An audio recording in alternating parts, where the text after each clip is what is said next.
Hello everyone, and welcome back to X-Ranger. Before we begin, I thought it would be interesting if each of you could leave a comment indicating which part of the world you're joining us from. Also, don't forget to like and subscribe if you're enjoying the episodes. Now let's get comfortable, relax, and start our program. It was a Thursday. I remember that because I was coming home from a long wiring job at a new warehouse off near the interstate.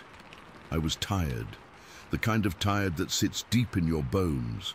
My eyes were gritty, my back ached from crawling in ceilings all day, and all I wanted was a cold beer and my couch.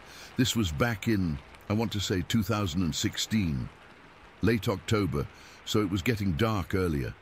The sun was already down, that last bit of purple and orange just fading from the sky, leaving everything in that deep, gloomy blue that comes before full night. I was driving my old Ford F-150, the one with the squeaky brake pedal. I was on Route 57, heading east, getting close to where it runs near the I-76 interchange. It's all farmland out there, mostly.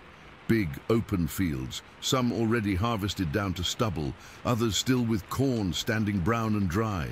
Clumps of woods separate the properties, thick and dark. I know that road like the back of my hand. I've driven it 1,000 times. The radio was on, some classic rock station playing softly. I had the window cracked just a bit and the air coming in was cold.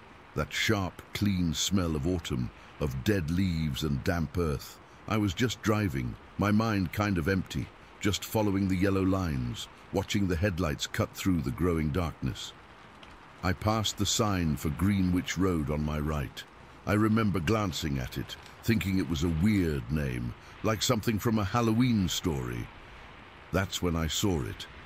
It was in a field on the left side of the road, a big open pasture that sloped down from the tree line, then back up to another thicker patch of woods, maybe 200 yards away.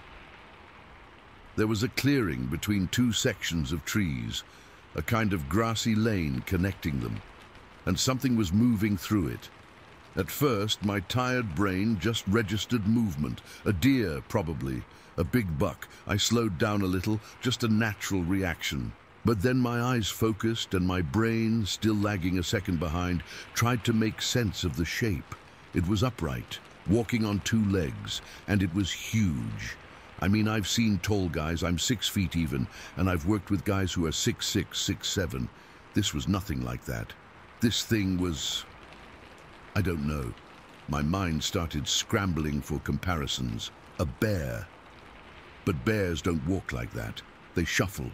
This was a stride, a purposeful, fluid stride, like it was covering ground without any hurry, but with an intent that was just calm and powerful. It was moving from the far tree line, crossing the clearing, heading towards the nearer woods. It was maybe 150 yards away from me. The distance is hard to judge in fading light, but the size was unmistakable. I'd estimate between 7 and 9 feet tall. It's a number I've turned over in my head 1,000,000 times. 7 feet is the absolute minimum. It could have been bigger. My foot came off the gas completely. The truck just coasted. I wasn't breathing. My hands were glued to the steering wheel, 10 and 2, like I was a kid in driver's ed. The color was a dark, shaggy brown. Not black, but a deep, muddy brown, like the wet bark of an old tree. The hair, or fur, or whatever it was, looked matted. It wasn't smooth like an animal in a zoo. It was thick and ragged. The shoulders were impossibly broad, sloping down to massive arms that swung at its sides. I couldn't see its face. It was in profile to me, but the head was kind of blocky, set forward on a neck that seemed too thick and powerful to be real. The movement is what really got me, what seared this into my brain. It wasn't clumsy. It wasn't a lurch or a stumble. It was this smooth, heavy, ground-eating gait. Its legs moved with a coordination that was just wrong. It was too fluid for something that big. A man that size would be gangly, awkward. This thing moved with a kind of primal grace, like a predator that owns the ground it walks on. There was no hesitation. It knew exactly where it was going, and then the thought formed in my head, clear as a bell, cutting through the static of my shock. That was too big to be a man. The fear hit me then. It wasn't a slow creep. It was a cold wave that started in my gut and washed out to my fingers and toes, leaving them numb and tingling. My mouth went dry. My heart wasn't just beating fast, it was slamming against my ribs, a frantic, panicked drumming I could feel in my ears. The whole thing, from the moment I first saw it to when it disappeared into the nearer tree line, couldn't have been more than 5 or 6 seconds, maybe less. It was just a few strides for that thing. It reached the edge of the woods and just melted into the shadows.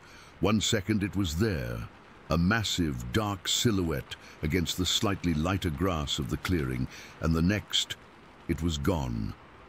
Absorbed by the darkness under the trees, I just sat there, my truck idling in the middle of the lane. There were no other cars. It was completely silent except for the rumble of my engine and the faint sound of some commercial on the radio. The cold air from the window felt like ice on my skin now. My brain was screaming at me. What was that? What the hell was that? I replayed it over and over. A guy in a suit? A costume? No way. The size was all wrong. The proportions were wrong. The way it moved was wrong. This was in the middle of nowhere, in a field at dusk. Who would be out there dressed like that, and why? It made no sense. A prank? Some kind of, I don't know, a statue. But it was moving. It was alive. I saw the shift of its shoulders, the swing of its arms, the powerful flex of its leg muscles with each step. I finally took a breath, a shaky, ragged gasp. I looked in my rearview mirror. Nothing. I looked ahead. The field was empty. The woods were a solid wall of black. I felt a profound, deep-seated terror, the kind you feel when you realize the rules of the world aren't what you thought they were. This wasn't fear of being hurt, not exactly. It was the fear of the unknown, of seeing something that shouldn't exist, right there in the ordinary world, on a road I drove every day. I slammed my foot on the gas. The truck lurched forward. I didn't look back. I couldn't. I just focused on the road ahead, my knuckles white on the wheel, my whole body trembling. I drove the rest of the way home like that, hyper-aware of every shadow at the edge of my headlights, every shape in the ditches. The familiar landscape had become sinister, every clump of trees a potential hiding place. I got home. My wife was in the kitchen making dinner. The house was warm, smelled like garlic and bread. It was so normal, so safe. I must have looked like hell because she asked me if I was okay. I just mumbled something about being tired from work, that I'd had a long day. I couldn't tell her. I knew how it would sound. I'd sound crazy. I felt crazy. I took a shower, the hot water stinging my skin, and tried to wash the feeling away, but I couldn't. That image was burned onto the back of my eyelids. I kept seeing it walk, that smooth, powerful, non-human stride. For weeks, I thought about it every time I drove that stretch of road. I'd slow down, my eyes glued to that field, my heart in my throat. But I never saw anything again. No movement, no shape, just an empty field. After a while, life just went on. The memory got filed away in the back of my mind, in the drawer labeled "Weird Shit I Can't Explain." I didn't talk about it. I almost convinced myself I'd imagined it, that it was a trick of the light, a moment of fatigue-induced hallucination. It was easier to believe that than to believe what my eyes had told me. Then, years later, it must have been last winter, my wife and I were watching some dumb TV show about mysteries or aliens or something. They had a segment on Bigfoot. I'd always laughed at that stuff. Total nonsense. But they showed a blurry picture, talked about sightings in the Pacific Northwest, and I just said it without even thinking. I was leaning back in my recliner and I just said, "I saw something like that once." My wife looked over from her knitting. Like what? A big, hairy thing, walking on 2 legs, out on Route 57, near Greenwich Road. She stopped knitting. "When?" I told her, the whole story, the way I'm telling you now, the time of day, the way it moved, the sheer size of it, the cold fear that gripped me. I hadn't talked about it in years, and saying it out loud made it feel real all over again. My voice was shaky. When I finished, she was quiet for a minute. Then she said, "You know, my cousin's husband is a trooper. He works that area. He told me once years ago that they get calls sometimes, people reporting seeing a large animal or a tall, dark figure in the fields out there. They never find anything. He said they just log it as a prank or a misidentified bear and forget about it." That sent a fresh chill down my spine. I got up and went to my laptop. I started searching. Strange sightings, Ohio Route 57. Bigfoot sightings near I-76. I didn't even know what to type, but I found stuff. Not a lot, but enough. Posts on forums like this one from people I've never met describing almost exactly what I saw in the same general area. A tall, bipedal creature, dark fur, moving through fields or crossing roads. One guy talked about seeing it near a creek not 5 miles from where I was. Another person described the same fluid, powerful walk, the same feeling of primal dread. I read about the history of the area, the old Native American tales from tribes that used to live there, stories of wild men of the woods, of powerful hairy giants that stayed away from people but watched from the deep forest. I sat back in my chair, the blue light of the screen washing over me. I wasn't crazy. I hadn't imagined it. Other people had seen it too. This thing, whatever it is out there. It lives in those woods, in those fields. It has for who knows how long. And that's the part that stays with me now, even more than the sight of it. The knowledge that the world is still a big, strange, and deeply unknown place. That just beyond the edge of the headlights, just past the tree line of a field you've driven past 100 times, there are things we don't understand. Things that walk on 2 legs that are too big to be men. I never saw it again. I still drive that road for work sometimes. I always look. I can't help it. But I never see anything. It's just a field, just some trees. But I know what I saw that one Thursday evening, and sometimes when the wind is right and the shadows are long, I get this feeling that I'm not the one who's watching, that from the darkness of those woods something is watching me, and I just put my foot on the gas a little harder and get the hell out of there. Story 2. The place was the Green Mount Fire Hall, just off Route 15, south of Gettysburg, Adams County. It's still there, I think, or a version of it is. Back then, it was this long, low building, kind of plain, painted a whitish color that always looked dirty. The parking lot was just gravel that crunched under your shoes. Inside, it was all fluorescent lights, the hum of them mixing with the drone of the bingo caller and the smell of old coffee and cigarette smoke. For the adults, it was a night out. For us kids, it was a prison sentence. Once all the mums were settled inside with their little cardboard dauber pens and their hope for a winning card, the kids were turned loose outside. There were probably 10 or 12 of us, all different ages. The rule was we had to stay in the lit area near the front of the hall, but you know how that goes. The second the adults weren't watching, we'd drift further out, testing the boundaries. Behind the fire hall was a different world. The back lot wasn't really a lot at all. Just a big open space of patchy grass and weeds that sloped down into a thick wall of woods. It was poorly lit, with just one yellowish security light on a pole near the back corner of the building, casting more shadows than it chased away. That's where the older kids would sometimes dare each other to go.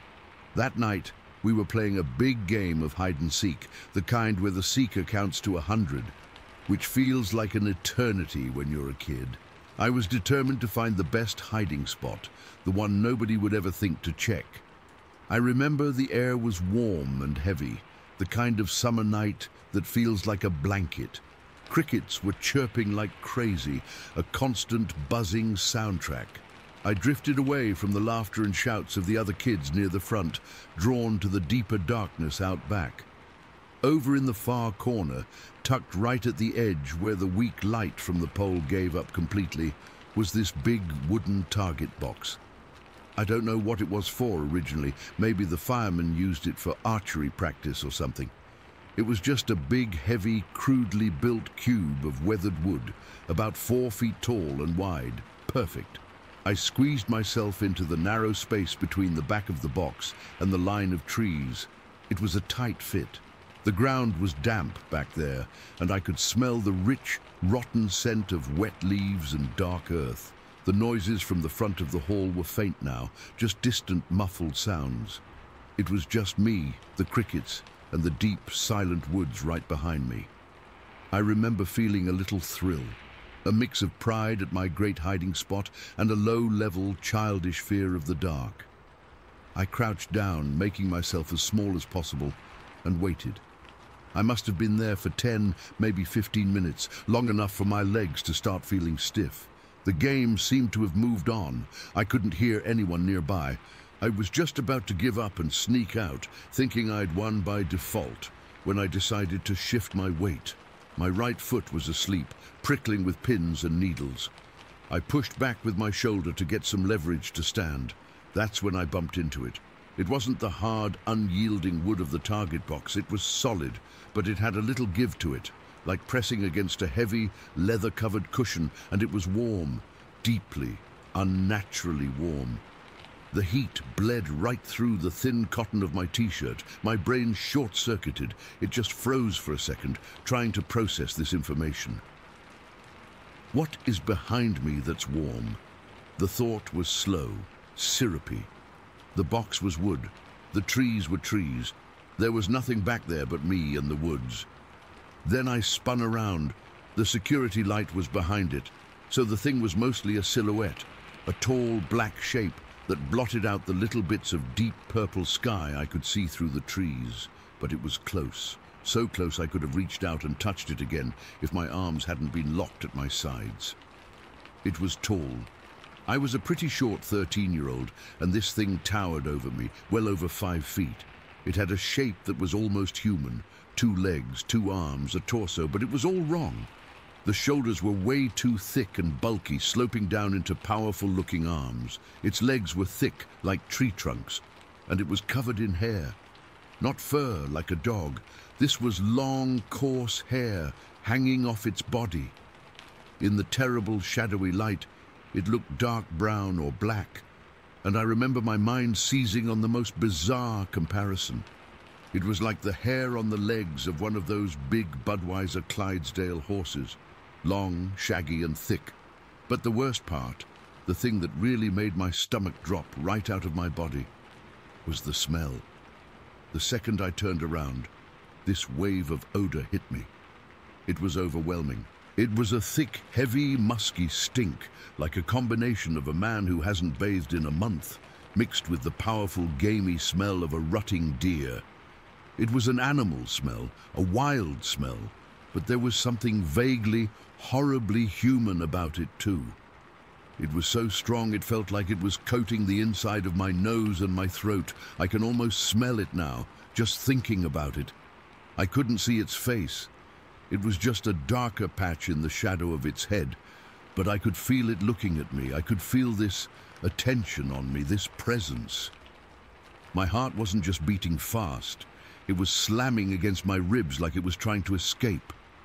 My breath caught in my chest, and for a second I thought I was going to pass out. Every hair on my arms and on the back of my neck stood straight up. This wasn't fear, like when you see a spider. This was a deep, primal, bone-level terror. This was the fear your ancestors felt when something big and hungry was watching them from the dark. My brain was screaming one word over and over: wrong, wrong, wrong. I didn't think. There was no decision to run. My body just took over. I shoved myself away from the target box, my shoes slipping on the damp leaves. I didn't look back. I just ran. I ran like I've never run before or since. I pumped my arms and legs, my lungs burning, not from the effort, but from the sheer, suffocating terror. I burst out from behind that box and sprinted across the weedy lot, my feet pounding on the ground. The distant, happy sounds of the other kids felt like they were coming from another planet. I skidded into the bright, safe pool of light near the front entrance of the fire hall, gasping for air. A couple of the other kids were there, leaning against a car.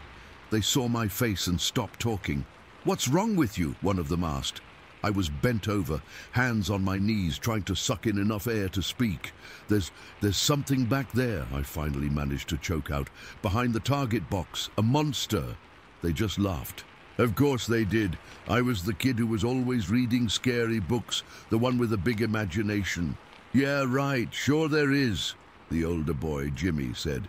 "You're just trying to scare the little kids." "I'm not," I insisted, my voice cracking with a mix of panic and frustration. Tears were starting to well up in my eyes, which just made me look more like a liar or a baby. I bumped into it. It was huge, and it smelled awful. I described it as best I could. The height, the hair, the smell. They just shook their heads. My mum must have heard the commotion because she came out the front door, her bingo card in her hand. "What's all the yelling about?" she asked. "He says there's a monster behind the hall," Jimmy said, smirking. My mum gave me a look, a tired, not this again look. "It was probably just a deer, honey. You know they come out of the woods at night. Now stop scaring everyone and come inside." It wasn't a deer. I'd seen deer. I'd been close to deer. This wasn't a deer.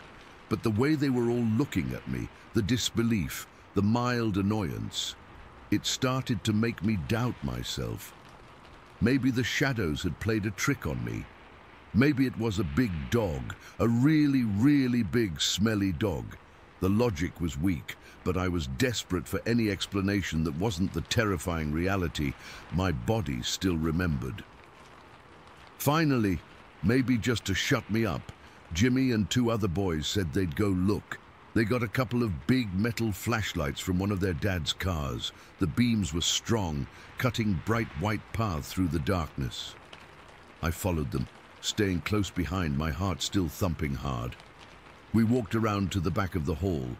Everything looked different now. The target box was just a target box. The woods were just woods. The magical, terrifying atmosphere was gone, replaced by a mundane, slightly scruffy backlot. They shone their lights all around the box, into the trees, across the weeds. "See?" Jimmy said, his voice echoing in the quiet. Nothing. But then one of the other boys, a quieter kid named Mike, pointed his beam at the ground right behind the box, right where I had been standing. "Hey, look at that." We all crowded around. The ground was soft and damp there, and in the mud and mashed down leaves there was a footprint. It wasn't a clear print, not like you see in the movies. It was messy, just a partial impression, but it was big, way bigger than any of our shoes, and it wasn't a boot print. You could see, sort of, the outline of what looked like a broad foot with toes. It was deep, too, like whatever made it was heavy, really heavy. We all just stared at it for a long minute. Nobody said anything. The joking and the skepticism were gone. The air felt cold again. Jimmy finally broke the silence. "Probably a bear," he said, but his voice didn't have its usual confidence. It was shaky. "Yeah," Mike agreed quickly, too quickly. "A bear." They didn't want to be out there anymore. None of us did. We hurried back to the front of the hall, the brave expedition over. They told the adults they hadn't found anything, just an old animal track. They didn't mention the size or the shape of it. They didn't want to believe it either. The rest of the night is a blur. I sat inside on a folding chair, not talking to anyone, just staring at the wall. I could still smell that smell in my nose. I felt the memory of that solid, warm body against my shoulder. Every time someone opened the door, I flinched. On the car ride home, I was silent. My mom asked if I was still upset about the deer. I just nodded. What else could I say? For years, I told myself it was a deer, a big, weird, smelly deer, or a stray dog. A bear, like Jimmy said. I packed the memory away in a box in the back of my mind and tried to forget about it. I became an adult, got a job, had a family of my own. Life went on.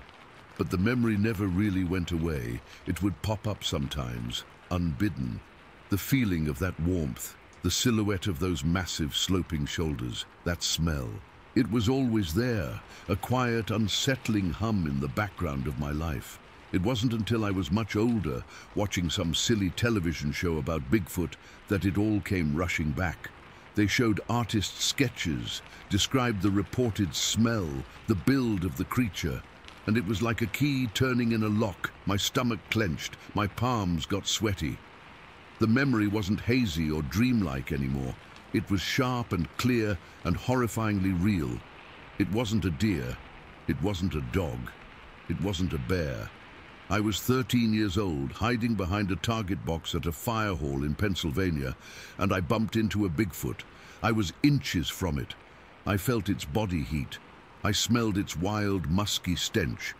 I looked right at it, and it looked right back at me. And sometimes, on a quiet, dark night, when the wind is just right, I swear I can still smell it. Story 3. That night, like most nights, I let him out before bed for his last bathroom break. It was probably around 11, maybe a little after. I remember pulling on my big insulated boots over my thick socks and zipping up my parka. The cold hit me like a wall when I opened the back door, that dry, sharp cold that makes the inside of your nose feel funny. The snow had fallen a couple days before, a good 6 or 7 inches, and it was still pristine out in the yard, glowing almost blue under the clear, starry sky. No moon that I recall, just a billion icy chips of light. Finn bounded out ahead of me, his huge paws making deep, crunching impressions in the snow. He loved the snow. He'd usually run a big, loopy circle around the yard, snorting and plowing his snout through the powder before finding the perfect spot to do his business.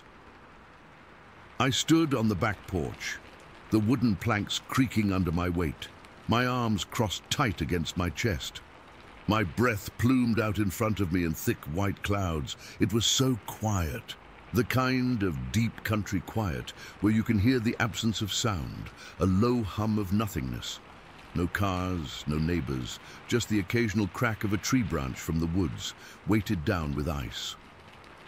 Finn was about 20 feet out, near the edge where the yard starts to slope down towards the tree line. He'd just finished and was kicking snow back with his hind legs, the way dogs do. I was about to call him back in, my lips were already forming his name, when he froze. It wasn't a normal freeze. It wasn't like he saw a squirrel and went into a point. This was total, absolute stillness.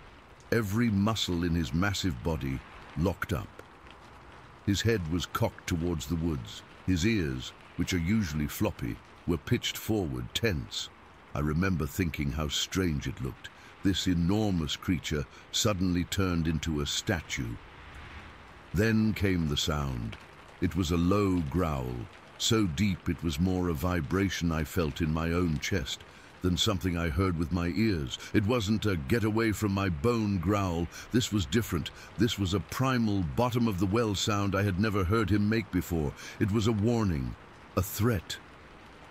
"Finn," I said, my voice sounding small and stupid in the vast quiet. He didn't even flick an ear in my direction. His entire focus was on the black line of the trees. I followed his gaze, squinting, trying to see what he saw. But it was just darkness, the kind of deep textured darkness that exists far away from city lights. I saw nothing, no movement, no shapes. But Finn saw something, or heard something, or smelled something. The growl intensified, rumbling out of him continuously now. I felt a prickle on the back of my neck, a cold sweat that had nothing to do with the temperature. This was fear, pure, simple, animal fear. And it was contagious, coming off him in waves. "Come on, buddy, let's go inside," I said, trying to keep my voice calm, but I could hear the tightness in it. He didn't move. He was a rock, a gargoyle staring into the abyss. Then it happened. It was so fast. 1 second he was frozen, the next he was in motion. He didn't turn and trot back to me. He lunged. It was a full-bodied, panicked recoil towards the house. The leash, which was looped around my wrist, snapped taut with a force that felt like it was going to rip my arm out of its socket. A sharp, white-hot pain shot through my shoulder. I stumbled forward, my boot slipping on the packed snow of the porch, and I almost went down. If the leash hadn't been wrapped around my wrist, I would have lost my grip for sure. He didn't stop.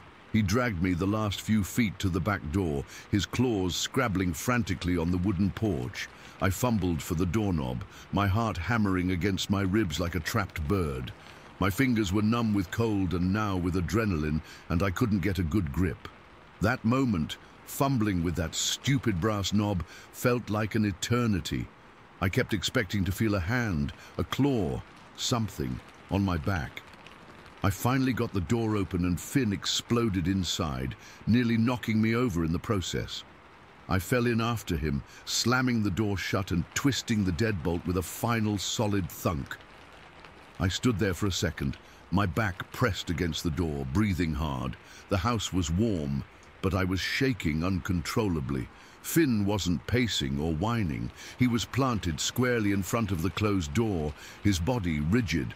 His hackles were up, a ridge of coarse fur standing straight along his spine, from his neck to his tail. His lips were pulled back, showing his teeth, and that low, dangerous growl was still rumbling in his chest. He was staring at the door, through the door, as if whatever was out there was right on the other side. I crept to the window next to the door, peering through the slats of the blinds. The yard was empty. The snow was still, untouched except for Finn's tracks and the messy skid marks from where he'd dragged me. The woods were a silent, dark wall. Nothing moved. I stood there for what felt like a long time, just watching, listening. But there was nothing to see, nothing to hear, just my own frantic heartbeat pounding in my ears. Eventually, Finn relaxed. The growling stopped, his hackles smoothed down, and he let out a heavy sigh before walking over to his bed and collapsing into it with a grunt. But he kept his head up, his eyes fixed on the door. I didn't sleep much that night. Every little creak of the house, every moan of the wind made me jump. I kept getting up to check the locks on the doors and windows. I felt silly. But the memory of that growl, the sheer terror in Finn's reaction, was burned into my brain. The next morning, the sun was bright, glaring off the snow. The world looked clean and safe, normal. I felt a little foolish about my panic the night before. Maybe it had been a coyote, a big one. They get bold sometimes. I decided to let Finn out, but I went with him, stepping out onto the back porch into the brilliant cold morning. Finn was hesitant. He sniffed the air at the door, his body tense before taking a cautious step out. He didn't run. He stayed close to me, his head on a swivel, constantly scanning the tree line. That's when I saw them. At first I thought they were just more of Finn's tracks, maybe where he'd been running around earlier, but these were different. I walked off the porch, my boots sinking into the powder, and knelt down for a closer look. They were huge. I mean, massive. Bigger than any coyote track I'd ever seen. Bigger than any dog track, and I have the biggest dog I know. I placed my hand next to one of the prints. My hand, from wrist to fingertip, fit inside the print with room to spare. The impression was deep, suggesting something very heavy had made it, but it wasn't just the size, it was the pattern. The tracks started at the tree line. They came out of the woods in a straight line, circled the entire perimeter of my backyard, and then went back into the woods, a perfect unbroken circle around my property, and they were bipedal, two-legged. The prints were spaced like a walking humans, one after the other, but the stride was longer, much longer than a man's. They weren't clumsy or dragging. They were purposeful, precise. A cold dread, colder than the morning air, seeped into my guts. This wasn't a coyote. This wasn't a bear. Bears don't walk in perfect two-legged circles. I felt the hairs on my arms stand up. My mouth went dry. I followed the tracks with my eyes, my head spinning. They came within 15 feet of the back porch, right to the spot where Finn had frozen the night before.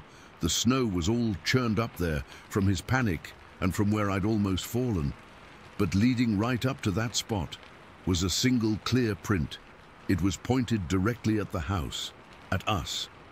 Something had been standing right there, watching us, while I was fumbling with the doorknob, feeling like a fool for being scared. It had been standing right there in the darkness, just beyond the reach of the porch light. The chills that ran through me then were violent, uncontrollable.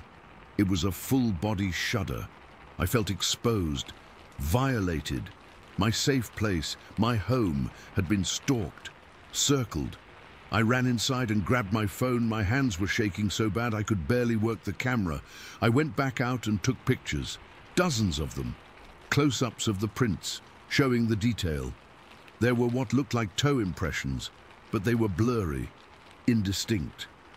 I took pictures of the entire circuit, showing the long, looping path it had taken around the yard. I measured the stride by pacing it out. It was easily half again as long as my own normal walking stride. I sent the pictures to my friend Mark, who's a hunter and trapper, knows these woods better than anyone.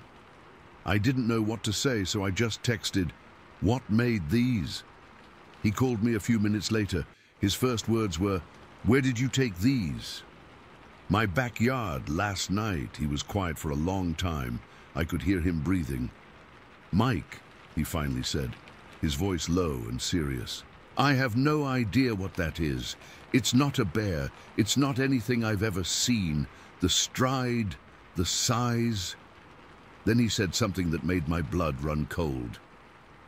"You remember those weird prints I found on the old logging road behind my place last fall? The ones that just disappeared into the middle of a field?" I did remember. He'd been baffled by them, sent pictures to the wildlife agency and everything. They'd told him it was probably a deformed bear or someone playing a hoax. "These look just like those," he said. "Exactly the same." We hung up and I just stood there in my kitchen, staring at the photos on my phone. The reality of it settled on me like a physical weight. This wasn't a one-time thing. It had been here before. It was familiar with this area, with my property. The rest of that day is a blur. I was jumpy, starting at every sound. I kept looking out the windows, half expecting to see a dark, tall shape standing at the edge of the trees. Finn wouldn't leave my side. He was my shadow, his usual goofy demeanor completely gone, replaced by a watchful, nervous tension. As the sun began to set, casting long blue shadows across the snow, the fear came back in a rush. Night was coming. Whatever it was a creature of the night. It had come under the cover of darkness. I locked up the house tighter than ever before. I checked every window, every door, twice. I brought Finn's bed into my bedroom. I even thought about getting my old shotgun out of the closet, but the thought of actually using it, of what I might be shooting at, was somehow more terrifying than not having it. That was years ago now. The snow melted, the tracks vanished, life went on, but something changed in me that night, and in Finn. Winter nights are the worst. When the air gets that same dry bite and the snow lies thick and silent over everything, that's when the memory comes back the sharpest. I still take Finn out for his last walk, but I never linger. I stand on the porch, the wooden planks still creaking under my boots, and I scan the tree line while he does his business. My heart is always in my throat. Finn never bounds into the snow anymore. He stays close, his head always tilted towards the woods, his ears constantly twitching, listening for a sound I can't hear. We always glance over our shoulders, every single time, because we both know it was real. Something was out there, something big, something that walks on two legs, and something that, for reasons I will never understand, decided to walk a silent, patient circle around my home in the dead of night, letting us know we were not alone. I never saw it. I only saw its footprints. But sometimes, in the deep quiet of a winter night, that feels so much worse. Story 4. It was March 2017. I remember because the bluebonnets were just starting to peek out along the fence line, and the air had that cool, wet smell that comes before everything turns green and thick with summer. We'd been on this patch of land in East Texas for going on 12 years. Me, my wife, and our 2 kids. It's quiet out here, the kind of quiet where you can hear your own heartbeat sometimes. Our property backs up against a good stretch of pine and oak forest, and a little creek, more of a trickle most of the year, cuts through the back acreage. The night it started, I was dead asleep, the kind of sleep you only get when you've been mending fences all day and your bones are just tired. It was 2 in the morning. I know because the red numbers on the clock radio were burning into my eyes when the dogs went off. Now, our dogs don't just bark. Buck and Daisy, they're good ranch dogs, a mix of who knows what, but they're smart. They bark at the mailman, they'll grumble at a possum, but this was different. This was a sound I'd never heard from them before. A full-on, panicked, screaming bark. The hair on the back of my neck stood up before I was even fully awake. My wife jerked beside me, her hand clamping on my arm. "What is that?" she whispered, her voice tight. "I don't know," I said, and I was already swinging my legs out of bed, my heart hammering against my ribs. I grabbed the big Maglite flashlight from the nightstand and my .30-06 from the gun cabinet. I didn't even think about it. It was just habit. You don't go out into a Texas night toward that kind of noise without something in your hands. The porch light was on, casting a weak yellow glow that didn't reach past the first line of trees. I clicked on the maglite. The beam cut through the black, a solid white bar searching the yard. Buck and Daisy were at the edge of the light, hackles raised, teeth bared, barking themselves hoarse toward the chicken coop. They weren't going anywhere near it. They were planted right there, going insane. I shushed them, but it was useless. I swept the light toward the coop. We'd built it strong, treated lumber, heavy-gauge wire mesh, a proper roof. It wasn't some flimsy thing. The light hit the side of it, and for just a second I saw it. A movement, a big dark shape, darker than the shadows around it, shifting near the coop door. It was huge. I can't tell you how I knew it was huge from just a glimpse, but I did. My gut clenched. The light wavered in my hand, and the shape was gone, melted back into the trees. Everything got quiet. The dogs stopped barking all at once, like a switch had been flipped. They just stood there, whining low in their throats, tails tucked between their legs. That was almost worse than the barking. The silence that fell was heavy, thick. It felt like the whole world was holding its breath. I stood there for what felt like 10 minutes, just shining the light around, my finger resting on the rifle's trigger guard. I heard nothing but the blood pounding in my ears. Finally, I called the dogs back to the porch and went inside, locking the door behind me. My wife was standing in the hallway, her arms wrapped around herself. What was it? "I don't know," I said again, and this time the words felt hollow. Probably a coyote or a bear. Scared it off. I was trying to convince myself as much as her, but I knew what I'd felt. The presence of something more. We didn't sleep the rest of the night. We just sat in the living room listening. A little after 4 in the morning, we started hearing the knocks. Not like a woodpecker. This was deeper, heavier. Thump! Thump! Thump! Like someone was taking a big sledgehammer to the trunk of a pine tree way back in the woods. It would come from one direction, then a minute later, from another, further off. It was a sound that didn't belong. As soon as the sun started to turn the sky from black to grey, I went out there. The kids were still asleep, thank God. My wife followed me onto the porch, her face pale. The chicken coop was a wreck. It looked like a truck had hit it. The wire mesh door wasn't just bent, it was twisted and peeled back. The heavy-duty hinges ripped clean out of the wood frame. The 2x4s around it were splintered, big chunks of wood just gone. The ground was a mess of feathers, white and brown, stuck in the damp dirt. It looked like it had snowed feathers. I stepped inside. The smell hit me first. A heavy, musky odor like a wet dog, but stronger, wilder. It clung to the back of my throat. 3 of our hens were dead. Their necks were broken, just snapped, not eaten, not torn apart, just killed. 5 others were gone completely. My wife let out a little gasp behind me. Oh my God, I was numb. I walked back out, my boots crunching on the scattered pine straw, and that's when I saw them. The footprints. They were in a soft patch of mud near the water trough about 15 feet from the coop. They were massive.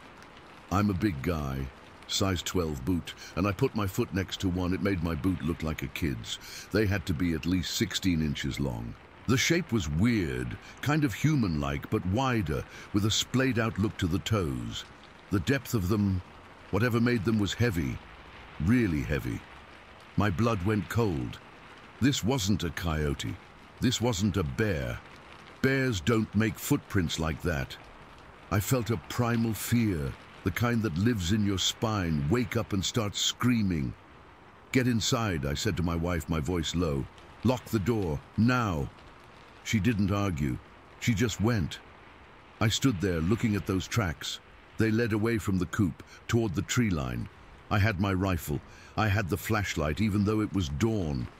I don't know why I did it. Maybe I needed to see. Maybe I needed to know what I was dealing with. I started to follow them.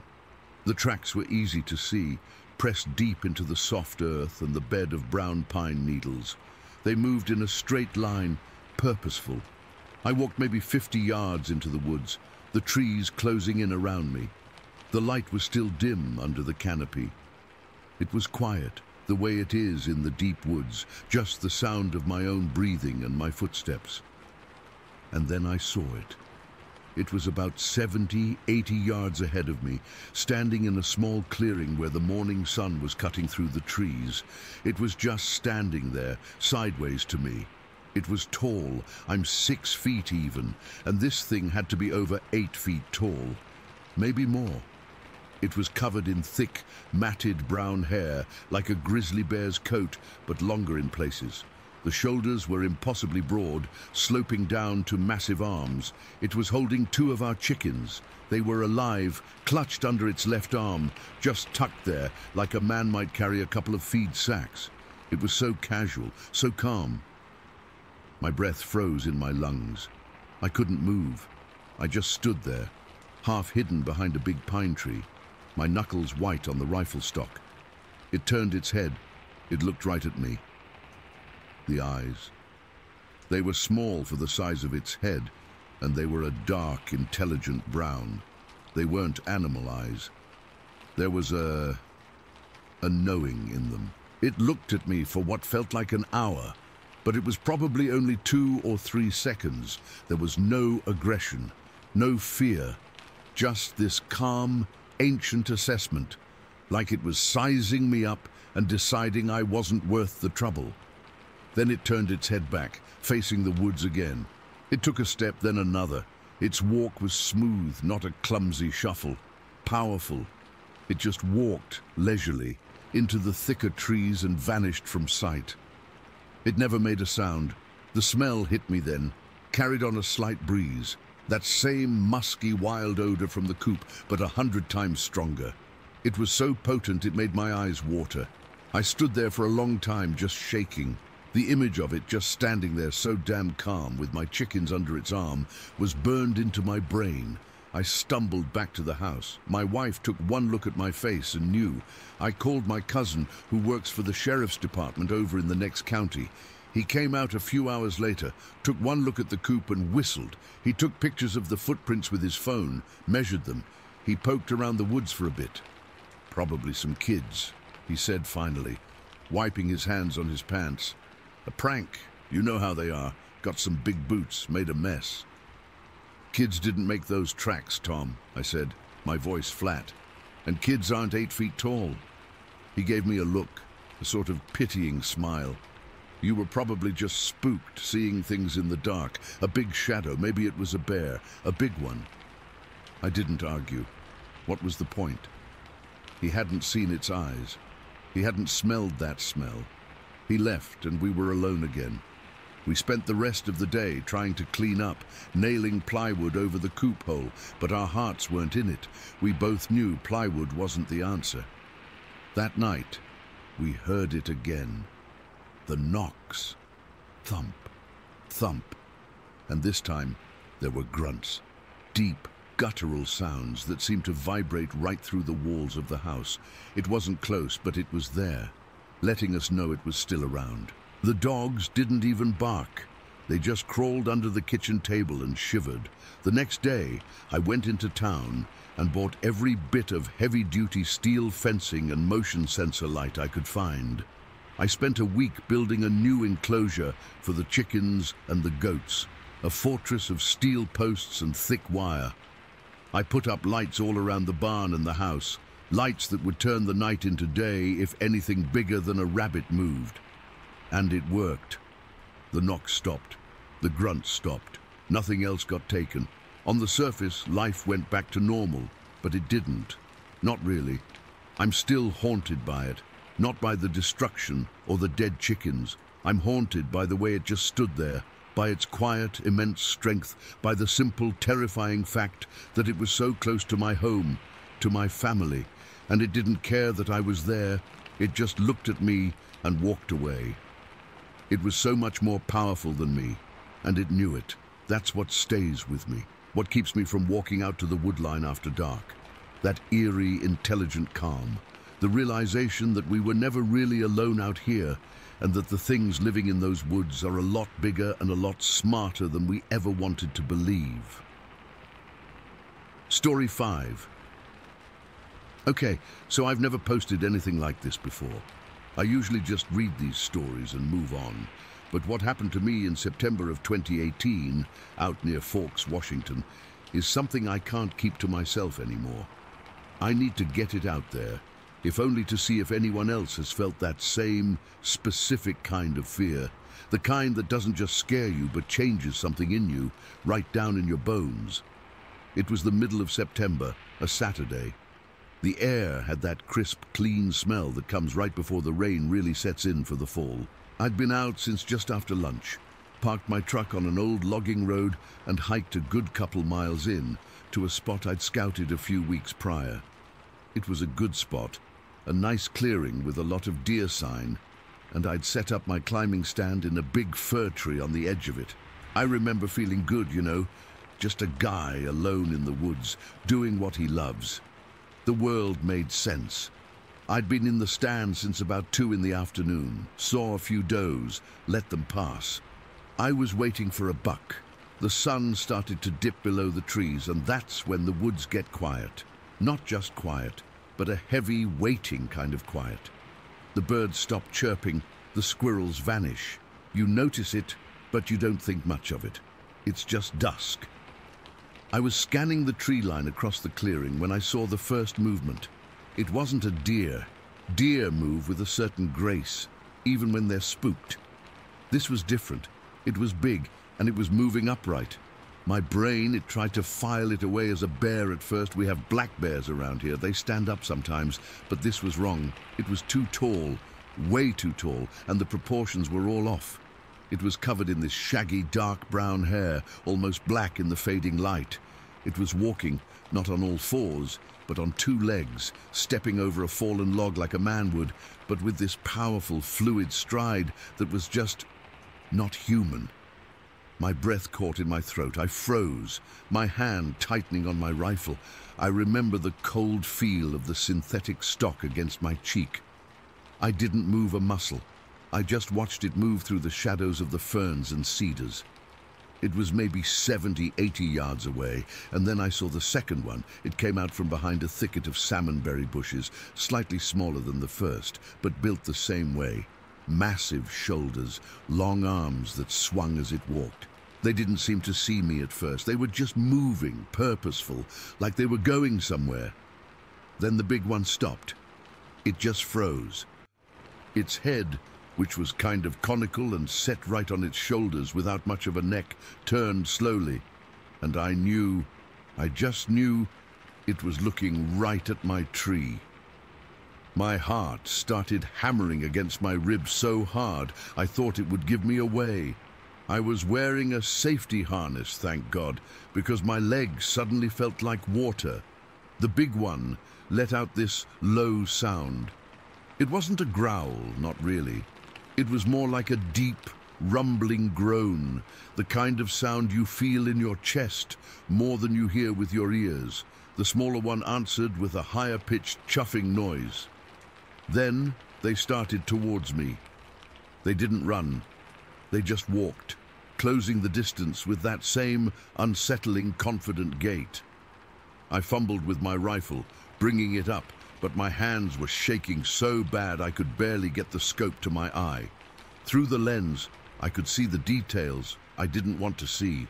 The way the muscle moved under that thick coat of hair, the sheer bulk of them. They split up. The big one came straight on, while the smaller one circled around to my left. They were surrounding me. Within a minute, they were at the base of my tree. I was maybe 15 feet up and I could smell them. That's the part that really sticks with me, the smell. It was a thick, heavy musk, like a wet dog that had been rolling in something rotten, mixed with the scent of old, damp earth. It was overwhelming. I could taste it in the back of my throat. The big one stood directly below me. It was so tall that if I dropped my rifle, the barrel would have probably tapped it on the head. It tilted its head back and looked up at me. I'll never forget its eyes. They weren't glowing or red or anything like in the movies. They were dark, deep-set, and intelligent. There was the awareness in them that was absolutely terrifying. It knew I was a person. It knew I was scared. It reached out one of its hands and wrapped its fingers around the trunk of the fir tree. Its hand was huge, fingers long and thick, with dark, cracked-looking nails. And then it shook the tree.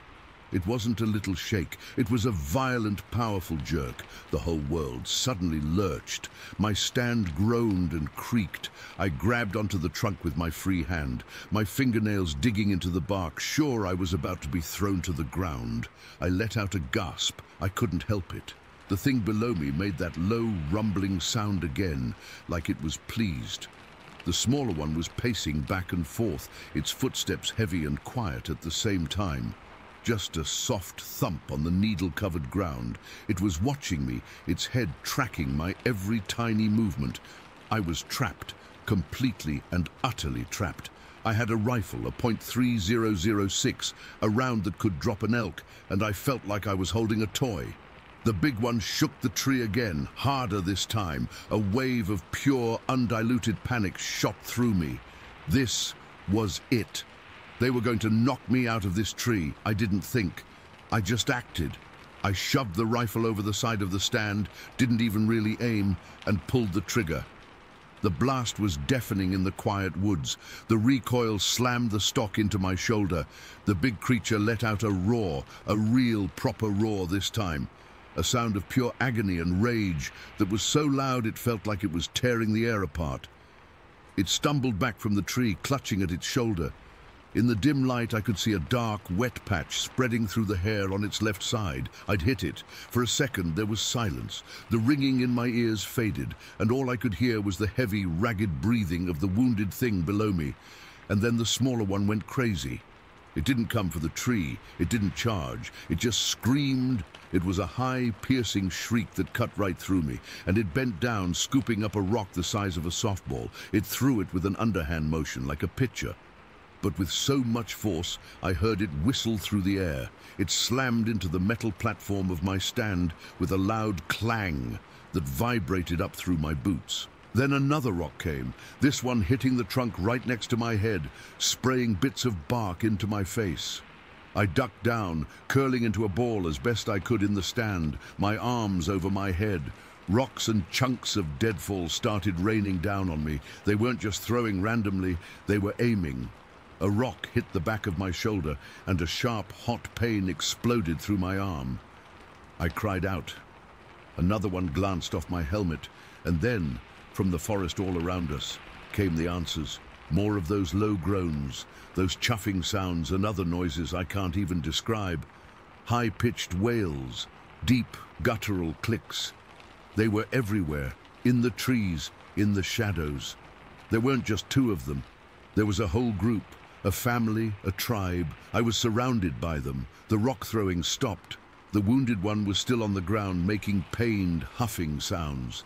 The smaller one stood over it, and then it turned its head and looked up at me. It unleashed another roar, but this one was different. It was lower, more focused. It was a physical sensation. I felt it in my chest, a deep, resonant vibration that made my teeth ache. It was a promise of what it would do to me if I came down. I stayed frozen, I don't know how long. Time lost all meaning. I just crouched in that stand, shaking, listening to them moving around below me. I could hear their footsteps, the crack of a twig, the rustle of their hair against the ferns. I could smell their musk, that thick animal smell that now felt like the smell of my own death. Every few minutes, one of them would let out a sound, just to remind me they were still there. I didn't move. I barely breathed. I just prayed for the sun to come up. The night was the longest of my life. The cold seeped into my clothes. The pain in my shoulder, from where the rock hit, throbbed with every heartbeat. My legs were cramping from being curled up for so long. I was terrified that if I shifted my weight, the stand would make a noise and set them off again. I just stared down into the darkness, catching glimpses of huge, dark shapes moving in the moonlight that filtered through the trees. Slowly, so slowly it was almost imperceptible, the blackness of the night began to soften to grey. The shapes below became more defined. I could see the smaller one still standing guard. The wounded one was sitting up now, still holding its shoulder. As the light grew, I saw them more clearly than I ever wanted to, the sheer power in their bodies, the way they communicated with little gestures of their heads and soft grunts. When the first real rays of sun pierced through the canopy, the smaller one helped the big one to its feet. The big one was favoring its leg, moving stiffly. They looked up at me one last time. There was no anger in their eyes now. It was something else, something colder, a kind of dismissal. Then they just turned and melted back into the forest, moving with a silence that was unnerving for things so large. I didn't move for a long time after they were gone. I just listened. The woods were still silent. No birds, nothing. After what felt like an hour, but was probably only 10 minutes, I slowly, carefully unclipped my harness. My hands were so stiff and cold I could barely work the buckle. I climbed down the tree, my boots slipping on the steps, my whole body trembling so violently I almost fell twice. When my feet hit the ground, my knees buckled and I landed hard. I pushed myself up and looked around. The ground was a mess. Huge footprints, deep and five-toed, were everywhere, churned into the soft earth and the pine needles. The area around my tree was littered with rocks and broken branches they'd thrown. There was a dark, wet patch on the ground where the big one had been lying. I didn't touch it. I didn't want to know. I grabbed my rifle, which was still slung where I'd left it, and I ran. I didn't look back. I just crashed through the undergrowth, branches whipping at my face, not caring about the noise, just wanting to get to my truck. The whole 2-mile hike back, I felt it, that feeling of being watched. It was a pressure between my shoulder blades, a primal sense that something was keeping pace with me, just out of sight in the trees. I didn't stop. I didn't look. I finally burst out onto the logging road and saw my truck. I fumbled for my keys, my hands shaking so bad I dropped them twice. I finally got the door open and threw myself inside, locking the doors immediately. I sat there for a minute, just gripping the steering wheel, breathing in ragged, sobbing gasps. I was safe. I was in my truck. I was going home. I went to put the key in the ignition, and that's when I saw it. The passenger seat was empty. My lunch cooler, the one I always put on the passenger seat floor, was gone. The wrapper from a granola bar I'd eaten on the drive-in was gone from the cup holder. The truck was completely clean, emptied out, like I'd never been there at all. I just sat there, staring at that empty seat, the engine cold, the early morning sun shining through the windshield, and I knew with a certainty that turned my blood to ice that they hadn't just let me go. They had followed me. They had been here. They knew where I came from. The terror of the night was over, but a new, deeper, more chilling fear had just begun, and it's a fear I've been living with ever since. I never went back into those woods. I sold my hunting gear, and sometimes at night I'll wake up smelling that damp, musky smell, and I'll lie there frozen all over again, listening. Story 6. It was late afternoon, must have been around 4 or 5 o'clock, because the sun was starting to dip lower in the sky, casting long shadows through the trees. I'd driven out on this little dirt road that branches off the Richardson Highway, a spot I'd scouted a couple times before. The air was crisp, the kind of cold that bites at your cheeks but feels good when you're moving around. I had my rifle slung over my shoulder, a .30-06, and a handgun tucked in my belt, just for backup in case I ran into a bear or something. You don't take chances out there. The wilderness doesn't care who you are. I was walking slowly, keeping my eyes on the tree line near this small pond I'd found. The water was still, reflecting the grayish blue of the sky, and everything was quiet, the kind of quiet where you can hear your own breathing. I remember thinking how peaceful it was, how it was just me and the woods, no one else around for miles. I'd parked my car maybe a quarter-mile back down the road, an old beat-up truck that I trusted to get me in and out. I was scanning the trees, looking for any movement, maybe a moose or caribou, when something caught my eye. About 30 feet ahead, right where the road curved a bit, this thing stepped out from behind a thicket of spruce trees. I froze. My heart just slammed into my ribs, and for a second, I couldn't even process what I was seeing. It was tall, real tall, at least 6 feet, but it seemed bigger because of how broad its shoulders were, covered in dark brown hair, thick and matted, like it had been rolling in mud or something. Its face, God, its face is what got me. It wasn't like any animal I'd ever seen. It had this heavy brow, almost like a gorilla, but the eyes were set deeper, and there was something almost human about the way it held itself. It stood there on the road, not moving, just staring right at me. I didn't raise my rifle. I don't know why. Instinct, maybe. It felt like if I made a sudden move, something bad would happen. We just locked eyes for what felt like forever, but it was probably only a few seconds. Then it let out this low, rumbling grunt.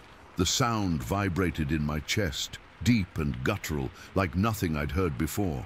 Not a bear, not a moose, something else. After that, it turned real calm and walked off the road into the trees. It didn't run or hurry, it just ambled away like it had all the time in the world. I stood there, my hands shaking, trying to make sense of it. My mind was racing. What the hell was that? Bigfoot, Sasquatch? I'd heard stories, but I never put much stock in them. Out here, people talk about all kinds of things, but seeing it with my own eyes, it was different. I could smell it too, now that I think back. A musky, earthy smell, like wet dog and old leaves that hung in the air after it was gone. I took a deep breath, my lungs feeling tight, and finally lowered my rifle. Part of me wanted to follow it, to see where it went, but another part was screaming to get the hell out of there. After a minute or two, I decided to head back to my car.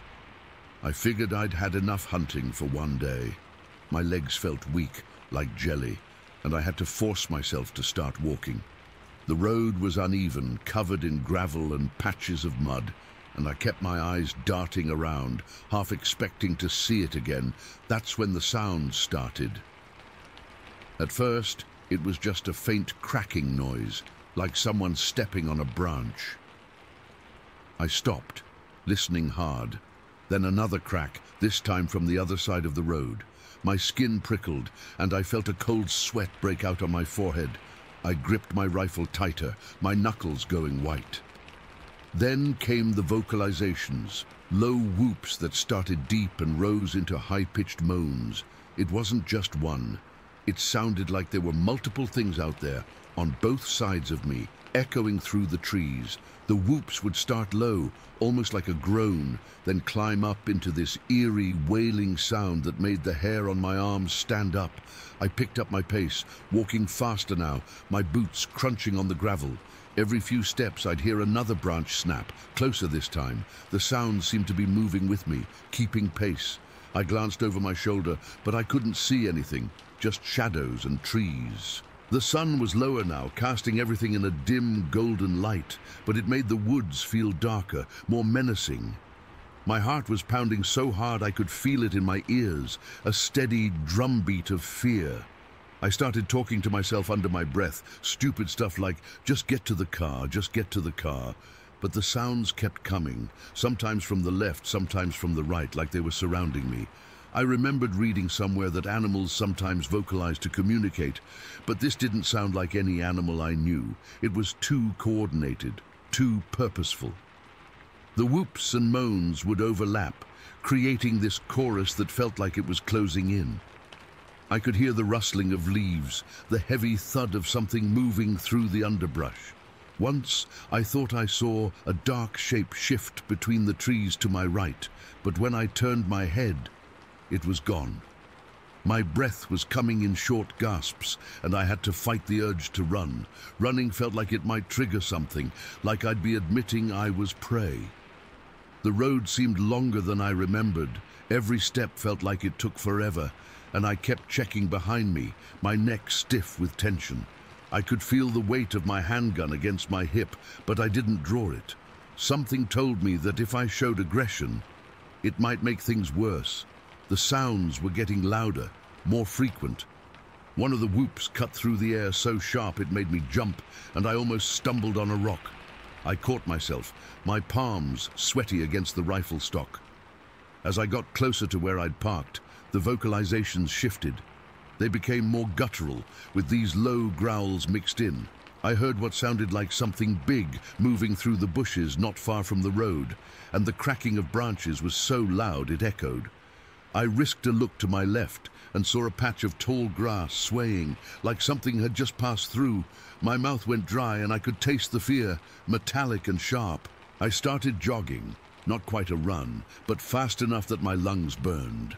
The sounds kept pace, never falling behind, and I realized they weren't just random, they were following me, maybe herding me toward the car.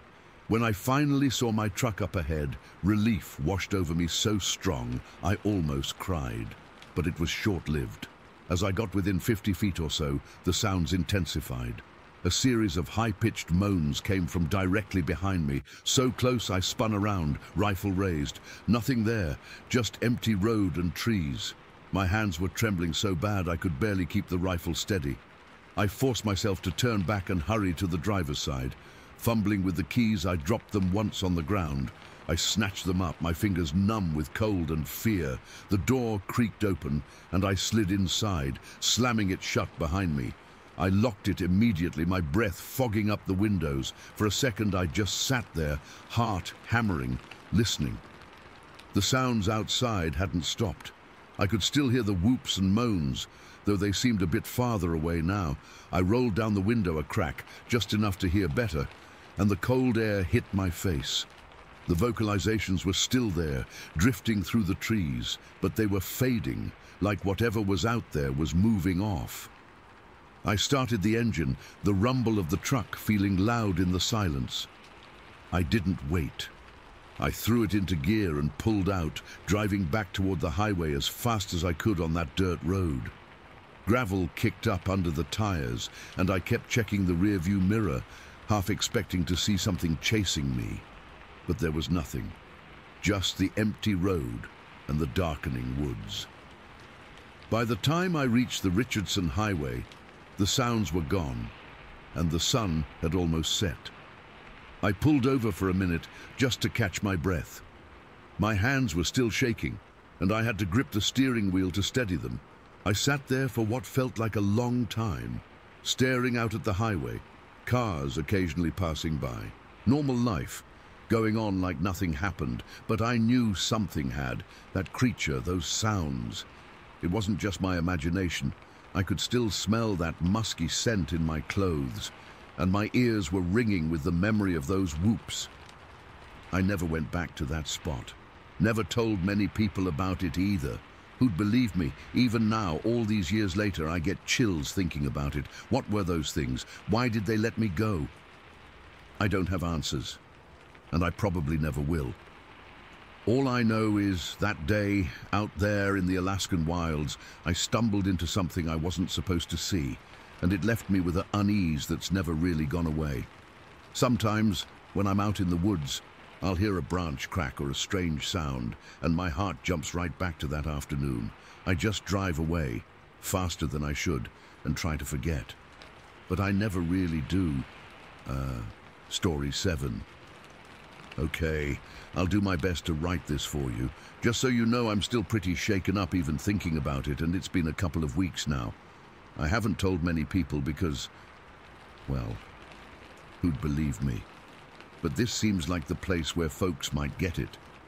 So here goes. It was one of those late October mornings, the kind where the Florida air starts to lose that heavy, soupy feel, and you can actually breathe without sweating through your shirt. I'd been up since about 4 in the morning, loading my airboat down by the light of my truck's headlights. I'd packed my gigging gear, the frog gig, a bucket, my headlamp with fresh batteries, all of it. I remember thinking it was going to be a good night. The moon was just a sliver, so the frogs would be out, and not too spooky. I launched from a little dirt ramp I use sometimes. Not an official one, just a spot I know where the bank's low and the mud isn't too deep. The engine roared to life, that big aircraft propeller fan blasting air behind me, and I pushed off into the black water of the upper St. John's. I know this stretch of river like the back of my hand, all the way from near the Oaks down towards Lake Winder. It's my spot, my quiet place, or it was. The plan was simple: cruise upriver for a bit, find a good cove where the lily pads are thick and do some gigging. But first, I wanted to stop and have my coffee. I'd brought a thermos, one of those big metal ones that keep stuff hot for hours. I'd made it strong, the way I like it. There's this one particular spot I always think of as my coffee stop. It's a little bend in the river where the water's deep on one side and there's a small semi-firm bank on the other, crowded with these old cabbage palms and cypress trees. It feels secluded, safe. It's where I always go to just sit for a minute before getting to work. So I'm puttering along, the headlamp cutting a white path over the dark water. The beam caught the eyes of gators here and there, just little red dots that sunk below the surface as I passed. Normal stuff. I saw a few night herons frozen like statues in the shallows. Everything was as it should be. I eased the boat towards my spot, killing the engine so I could drift the last little bit. The silence after that roar is always immediate and total. Just the water lapping against the hull and the sounds of the swamp at night, the crickets, the frogs, the occasional splash of a fish. I used my paddle to nudge the front of the boat onto the soft, muddy bank. It wasn't a hard beaching, just enough to hold me in place while I had my coffee. That's when I heard the first thing. It was a crashing sound, off to my left in the thickest part of the palms. It was loud, not a rustle, but a full-on crash, like something big was moving through there in a hurry. My first thought, my only thought really, was a feral hog. We've got plenty of them around here, and they can make a hell of a racket when they're spooked. I remember feeling a little annoyed, honestly. A hog crashing around like that would scare off all the frogs for 100 yards. I sighed, shook my head, and figured I'd just sit tight for a minute and let it pass. I poured a capful of coffee from my thermos. The steam rose in the cool air, and the smell was familiar and comforting. I took a sip, leaning back against the seat, just listening. The crashing had stopped. Everything was quiet again. Too quiet, maybe. The frog chorus, which had cut out when the hog, or whatever it was, bolted, hadn't started back up.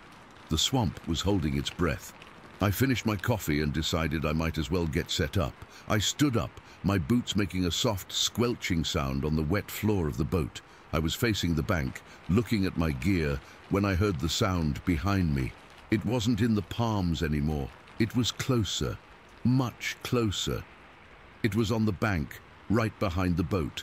It was a wrestling sound, a squelching, sloshing, heavy sound, like something very big and very strong was moving through the deep mud, not running but trudging purposefully. My heart, which had been beating normally, just kicked up a notch. I froze, not even turning around. My mind was racing. A big gator? No, gators don't sound like that in the mud. A bear? Black bears are in Florida, but they're not common around here, and they're usually shy. This didn't sound shy. Then I heard a thump, a solid, dull thud against the back of my boat. The whole aluminum hull vibrated with it. That's when the fear started to properly set in. It wasn't just curiosity or unease anymore. It was a cold spike right in my gut. Slowly, so slowly, I turned around. My boat has these big rudders at the back, made of metal. In the dim, ambient light, I could see that they were covered in something dark and wet. Mud thick, black swamp mud was smeared all over them. It was fresh. It was dripping. My brain tried to process it. Something had thrown mud onto my rudders, or had slapped them with a muddy hand. That's when the panic truly began to bloom. It wasn't a logical thought process. It was a primal animal feeling. Get out now. I didn't even have time to fully form the thought before another clump of mud, about the size of my fist, flew out of the darkness from the direction of the bank. It didn't arc high like a throw. It was launched low and fast, like a bullet, and it hit the water just a few feet from the boat with a loud, wet plop. That was it. My body took over. My hands were shaking so bad I could barely function. I fumbled for the ignition. My headlamp was still on my forehead, and my instinct was to point it towards where the mud had come from.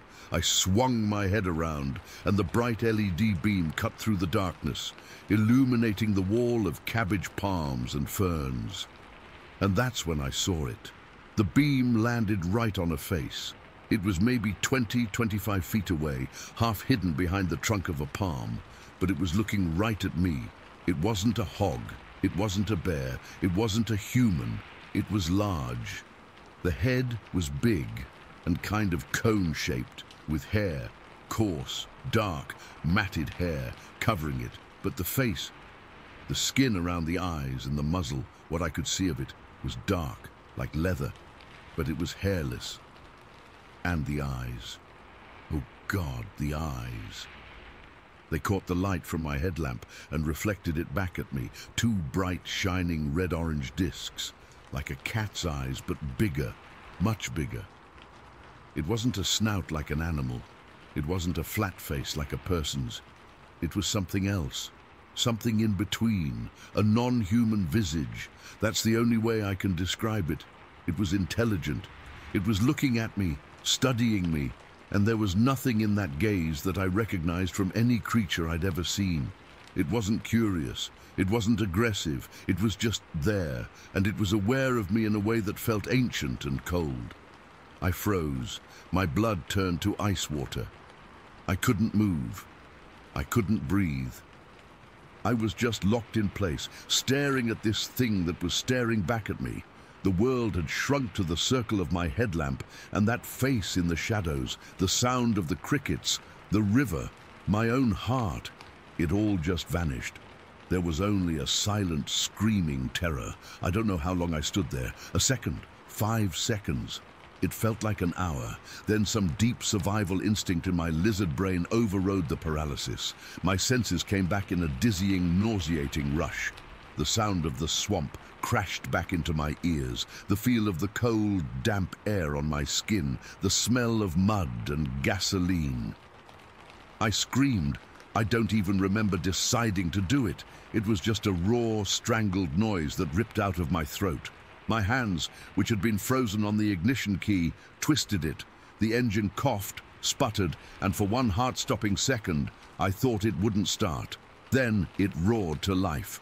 The propeller fan blasted a hurricane of air and noise behind me. I didn't think about unbeaching the boat. I just slammed the throttle forward. The engine screamed. The boat shuddered, the front grinding against the mud. And then, with a loud sucking noise, it ripped free of the bank and shot out into the river. I didn't look back. I couldn't. I just pointed the nose towards what I hoped was the middle of the river and pushed the throttle as far as it would go. The boat felt like it was going to shake itself apart. I was going way too fast for the narrow, winding channel. Branches slapped against the sides of the boat. I hit a wake I'd created myself, and the boat launched into the air for a second, coming down with a jarring crash that sent spray everywhere and nearly threw me overboard. I almost capsized right there. I white-knuckled the steering stick, my body braced, expecting at any moment to feel a heavy weight land in the boat behind me, or to feel the boat get pulled back towards the bank. I didn't slow down. Not one bit. I just kept that throttle pinned, weaving blindly through the darkness, my headlamp beam bouncing wildly off the water and the trees. I didn't care about hitting a log or a sandbar. All I cared about was putting as much distance between me and that bank as possible. It felt like an eternity before the trees on either side fell away and I burst out into the open expanse of Lake Winder. Only then, when I was a good few hundred yards from any shore, did I finally, reluctantly, pull the throttle back to idle. The engine settled into a low rumble. The sudden quiet was deafening. I was drenched, partly from spray, mostly from cold sweat. My whole body was trembling uncontrollably. My teeth were chattering. I swung my head around, the headlamp beam scanning the empty water behind me. Nothing. Just black water and the distant dark line of the shore. I killed the engine. The silence was absolute and terrifying. I was floating in the middle of a vast, dark lake, completely alone. Or was I? I kept spinning around, peering into the darkness, expecting to see those red-orange eyes glowing just above the surface of the water, coming for me. Every little splash, every ripple made me jump. I tried to calm down. I tried to tell myself it was a bear, a weird-looking, red-eyed bear that throws mud. I knew it wasn't. I knew what I had seen. That image was burned into my brain. That face, those eyes, the sheer size of it. I hadn't imagined it. The mud on my rudders was real. The terror I felt was the most real, most pure emotion I have ever experienced in my life. I've been scared out here before. I've been caught in sudden squalls that turned the river into a washing machine. I've had big gators bump the boat. But this was different. This was a deeper fear, a fundamental fear. It wasn't fear of weather or a predator doing what predators do. This was fear of the unknown, fear of something that shouldn't exist, looking at you from the shadows with a cold, ancient intelligence. I couldn't make myself go back. Not in the dark. So I just floated there. I sat in that boat, in the middle of Lake Winder, and I waited. I watched the eastern sky for what felt like forever, shivering in my wet clothes, jumping at every sound. The tremors in my hands took a long time to subside. Finally, a thin line of grey appeared on the horizon. Then it turned to pink, then orange. The world slowly came back into view. The lake, the trees, my boat. It all looked normal in the daylight. Safe. When the sun was fully up, I started the engine again, its roar now feeling comforting instead of frantic. I drove slowly back towards the river, my heart back in my throat.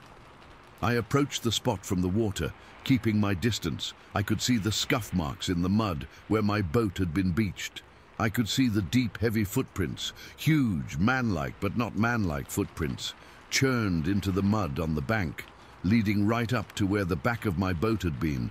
And I could see clear as day the long, muddy smears on my rudders where something had touched them. I didn't get any closer. I just turned the boat around and headed for home. I haven't been back out on the airboat since. I look at it sitting in my yard and I feel a chill. That feeling of safety I always had in the wilderness is gone. It's been replaced by this nagging, gut-level knowledge that I'm not at the top of the food chain out there. That there are things in those swamps we don't understand, things that watch us from the shadows. I got a look at one of them, and that one look was enough. I'll never go out alone again, ever. Story 8. Our 3 dogs were with us, like they always are. Buddy, the old Labrador, was already snoring at our feet, dead to the world. Daisy, the beagle mix, was curled up on my wife's lap, and Ranger, the young skittish shepherd mix we'd rescued, was pacing a little, his nails clicking on the flagstone patio. It was a Tuesday, I think. Just a normal, quiet weeknight. We were talking about nothing important. The kind of lazy conversation you have when you're just enjoying the silence and the fire. The only sounds were the fire itself and the constant, comforting chorus of crickets and peepers from the pond down by the tree line. That's when the coyotes started up. It's a normal sound out here. We're on 10 acres, surrounded by woods and farmland, so you hear them almost every night. It's a yipping, chattering kind of sound, a bunch of them together. It never bothers us. It's just part of the background noise of living in the country. We barely even registered it at first. Buddy didn't even twitch. Daisy lifted her head for a second, then put it back down. Ranger stopped his pacing and looked towards the woods. His ears perked, but he didn't make a sound. Standard procedure. Then it happened. This other sound cut through the coyotes' yipping. It wasn't part of their chorus. It came from the same direction, from the thick woods at the back of our property, but it was different. It was a howl, but so much deeper and more powerful than any coyote. It was a long, low, resonant note that seemed to vibrate right through my chest. I felt it in my ribs. It wasn't a screech or a yelp. It was a full, controlled, booming howl that carried across the fields like a foghorn. It had a weight to it, a bass note that the coyotes' voices completely lacked. The effect was instant. The second that sound faded, the coyotes went dead silent. Not a peep. It was like someone had flipped a switch. The crickets seemed to get quieter too. The whole night just hushed. My wife and I looked at each other over the fire. I could see the orange light flickering in her wide eyes. "What the hell was that?" she whispered. Her voice was tight. "I don't know," I said, and my own voice sounded strange. A wolf. That was the only thing I could think of, but we both knew that was impossible. The DNR, the Department of Natural Resources, they're adamant. There are no wolves in Illinois, not established populations. A lone wanderer from Wisconsin, maybe, but they always say it's incredibly rare. We'd talked about it before, reading articles online. They always blame big dogs or coyotes when people report something. But this didn't sound like a dog. A big dog's bark or howl has a certain domestic quality to it, even if it's a mastiff. This was wild. It was pure, raw wildness given a voice. We just sat there, staring into the darkness beyond the circle of firelight, waiting. The silence was heavier than the noise had been. It felt wrong. A minute passed, then another. The coyotes didn't start up again. Then it came a second time. This one was closer. I'm sure of it. It wasn't my imagination. The sound was clearer, the resonance even deeper. It started low, rose to a sustained peak that made the hair on my arms stand straight up, and then trailed off into a series of shorter, guttural notes that sounded almost like words. That's the only way I can describe it. It wasn't language, but it had a cadence, a structure that a simple animal noise shouldn't have. This time, the dogs reacted. Buddy, the old-timer, was suddenly on his feet. He wasn't barking. He was standing stiff-legged, his head low, a continuous rumbling growl coming from deep in his chest that I'd never heard from him before. It was a threat display. Daisy scrambled off my wife's lap and hid behind her chair, whining, her whole body trembling. But Ranger lost it.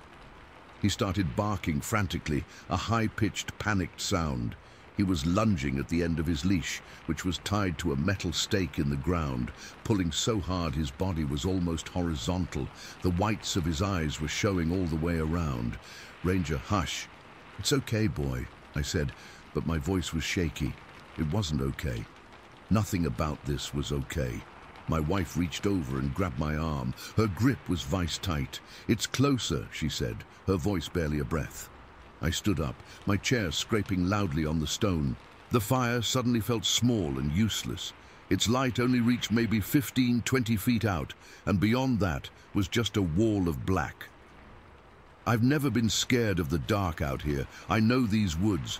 I've walked these fields at night 100 times, but right then I was terrified to take a single step away from the fire pit. We listened, straining our ears. The normal night sounds were still gone. It was an unnerving vacuum of sound. All we could hear was Ranger's frantic barking, Buddy's low growl, and the crackle of the fire. I remember feeling a cold trickle of sweat run down my spine, despite the heat from the flames. Then, a third howl.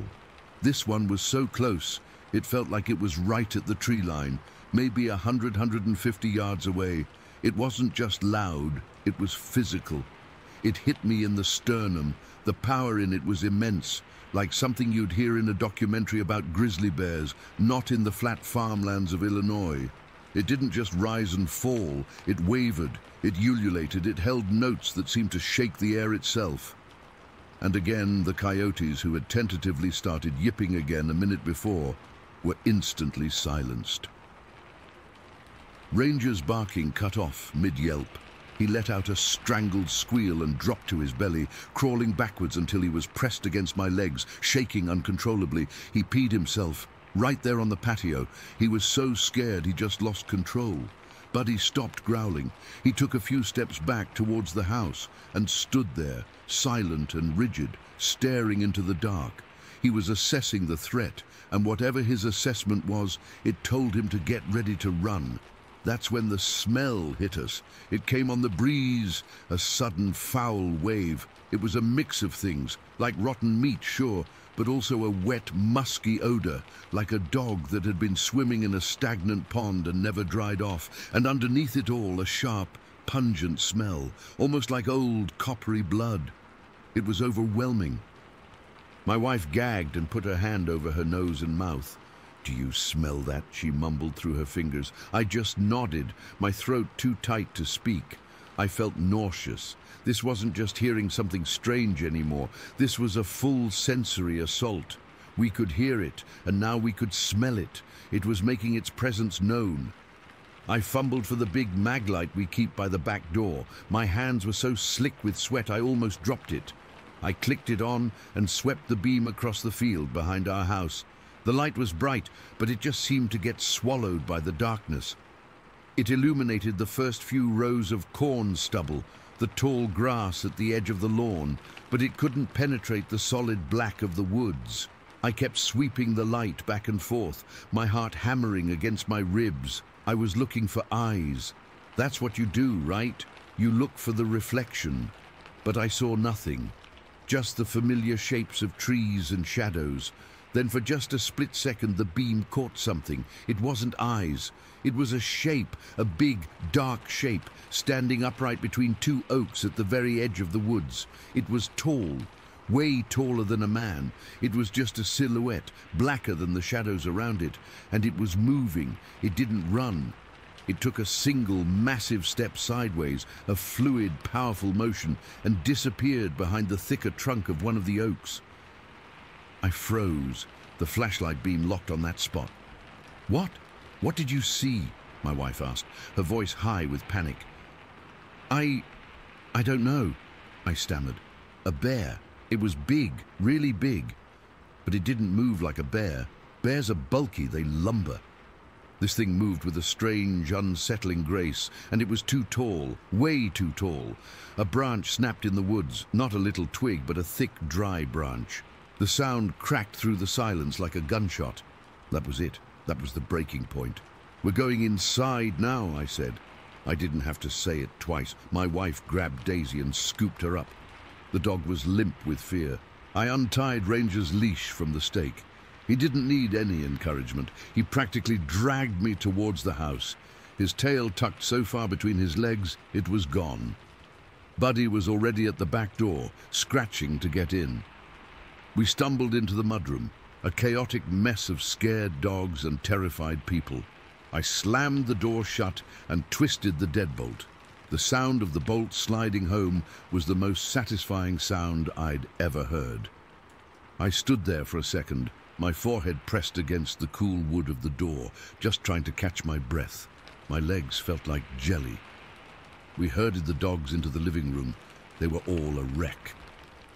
Ranger was still shaking, panting heavily. Buddy went and lay down in his crate, his safe space, and wouldn't come out. Daisy just sat on the couch, staring at nothing. My wife and I went to the kitchen window, which looks out over the backyard. We didn't turn on any lights. We just stood there in the dark, peering out. The fire was still burning, a lonely little beacon in the vast darkness.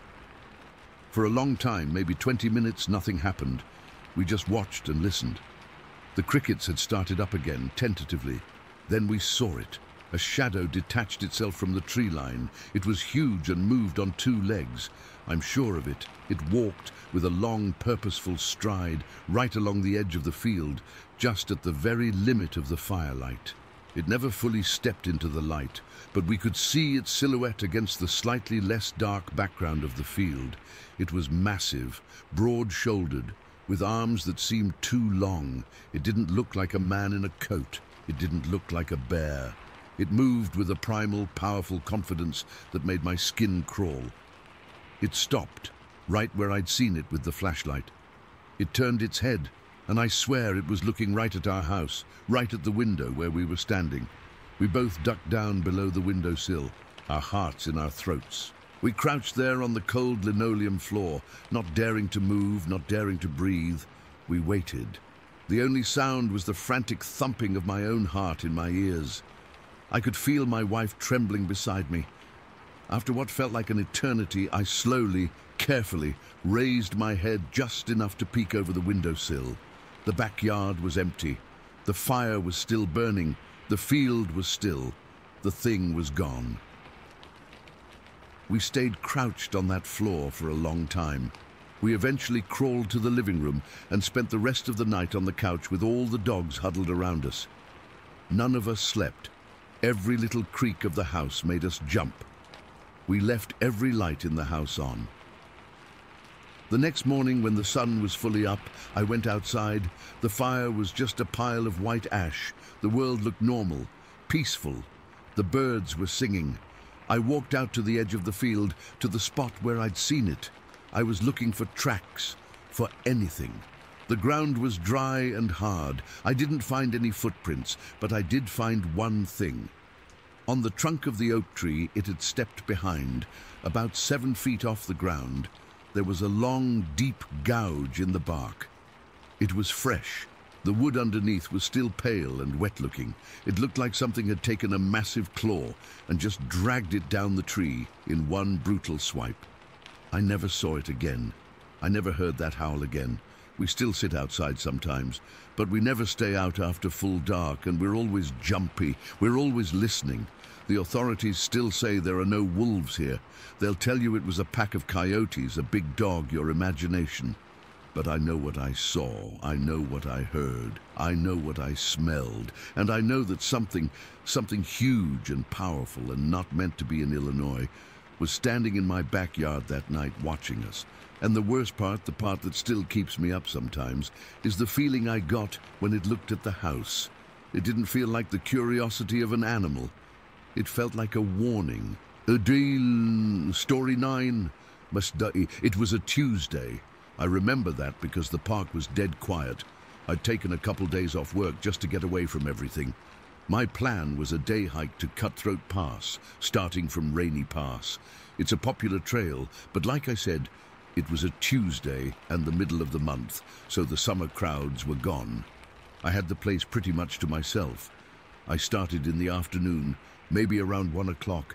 The sky was that perfect clear blue you only seem to get in the mountains in early fall.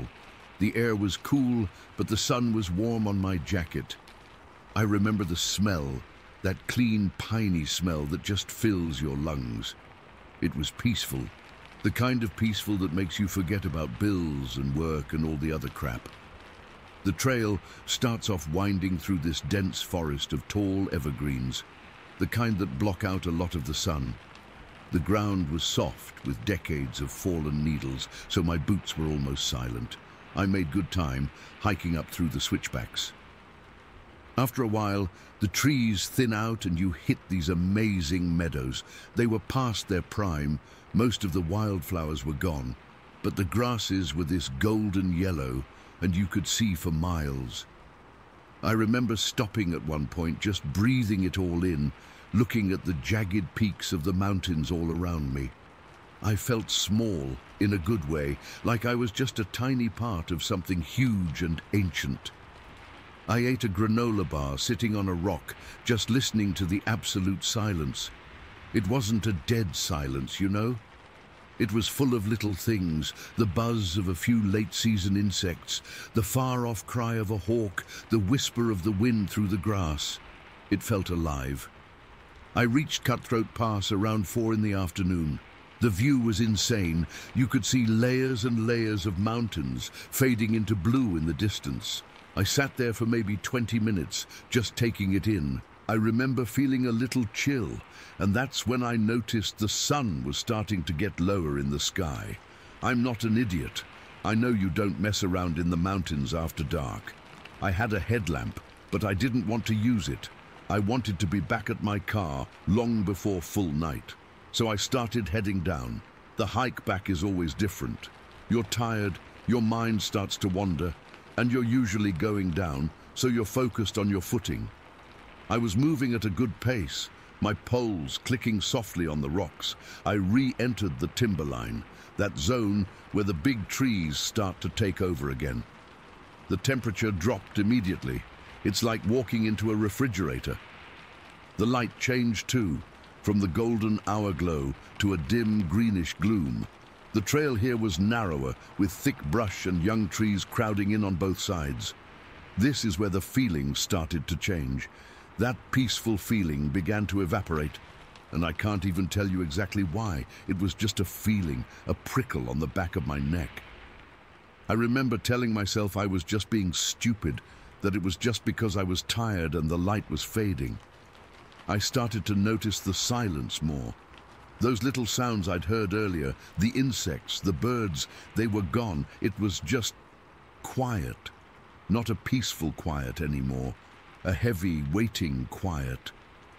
I kept walking, maybe a little faster now. My boot caught on a root and I almost tripped, my heart jumping into my throat. I cursed under my breath and told myself to calm down, but the feeling wouldn't go away. It was this deep, gut-level sensation that I wasn't alone.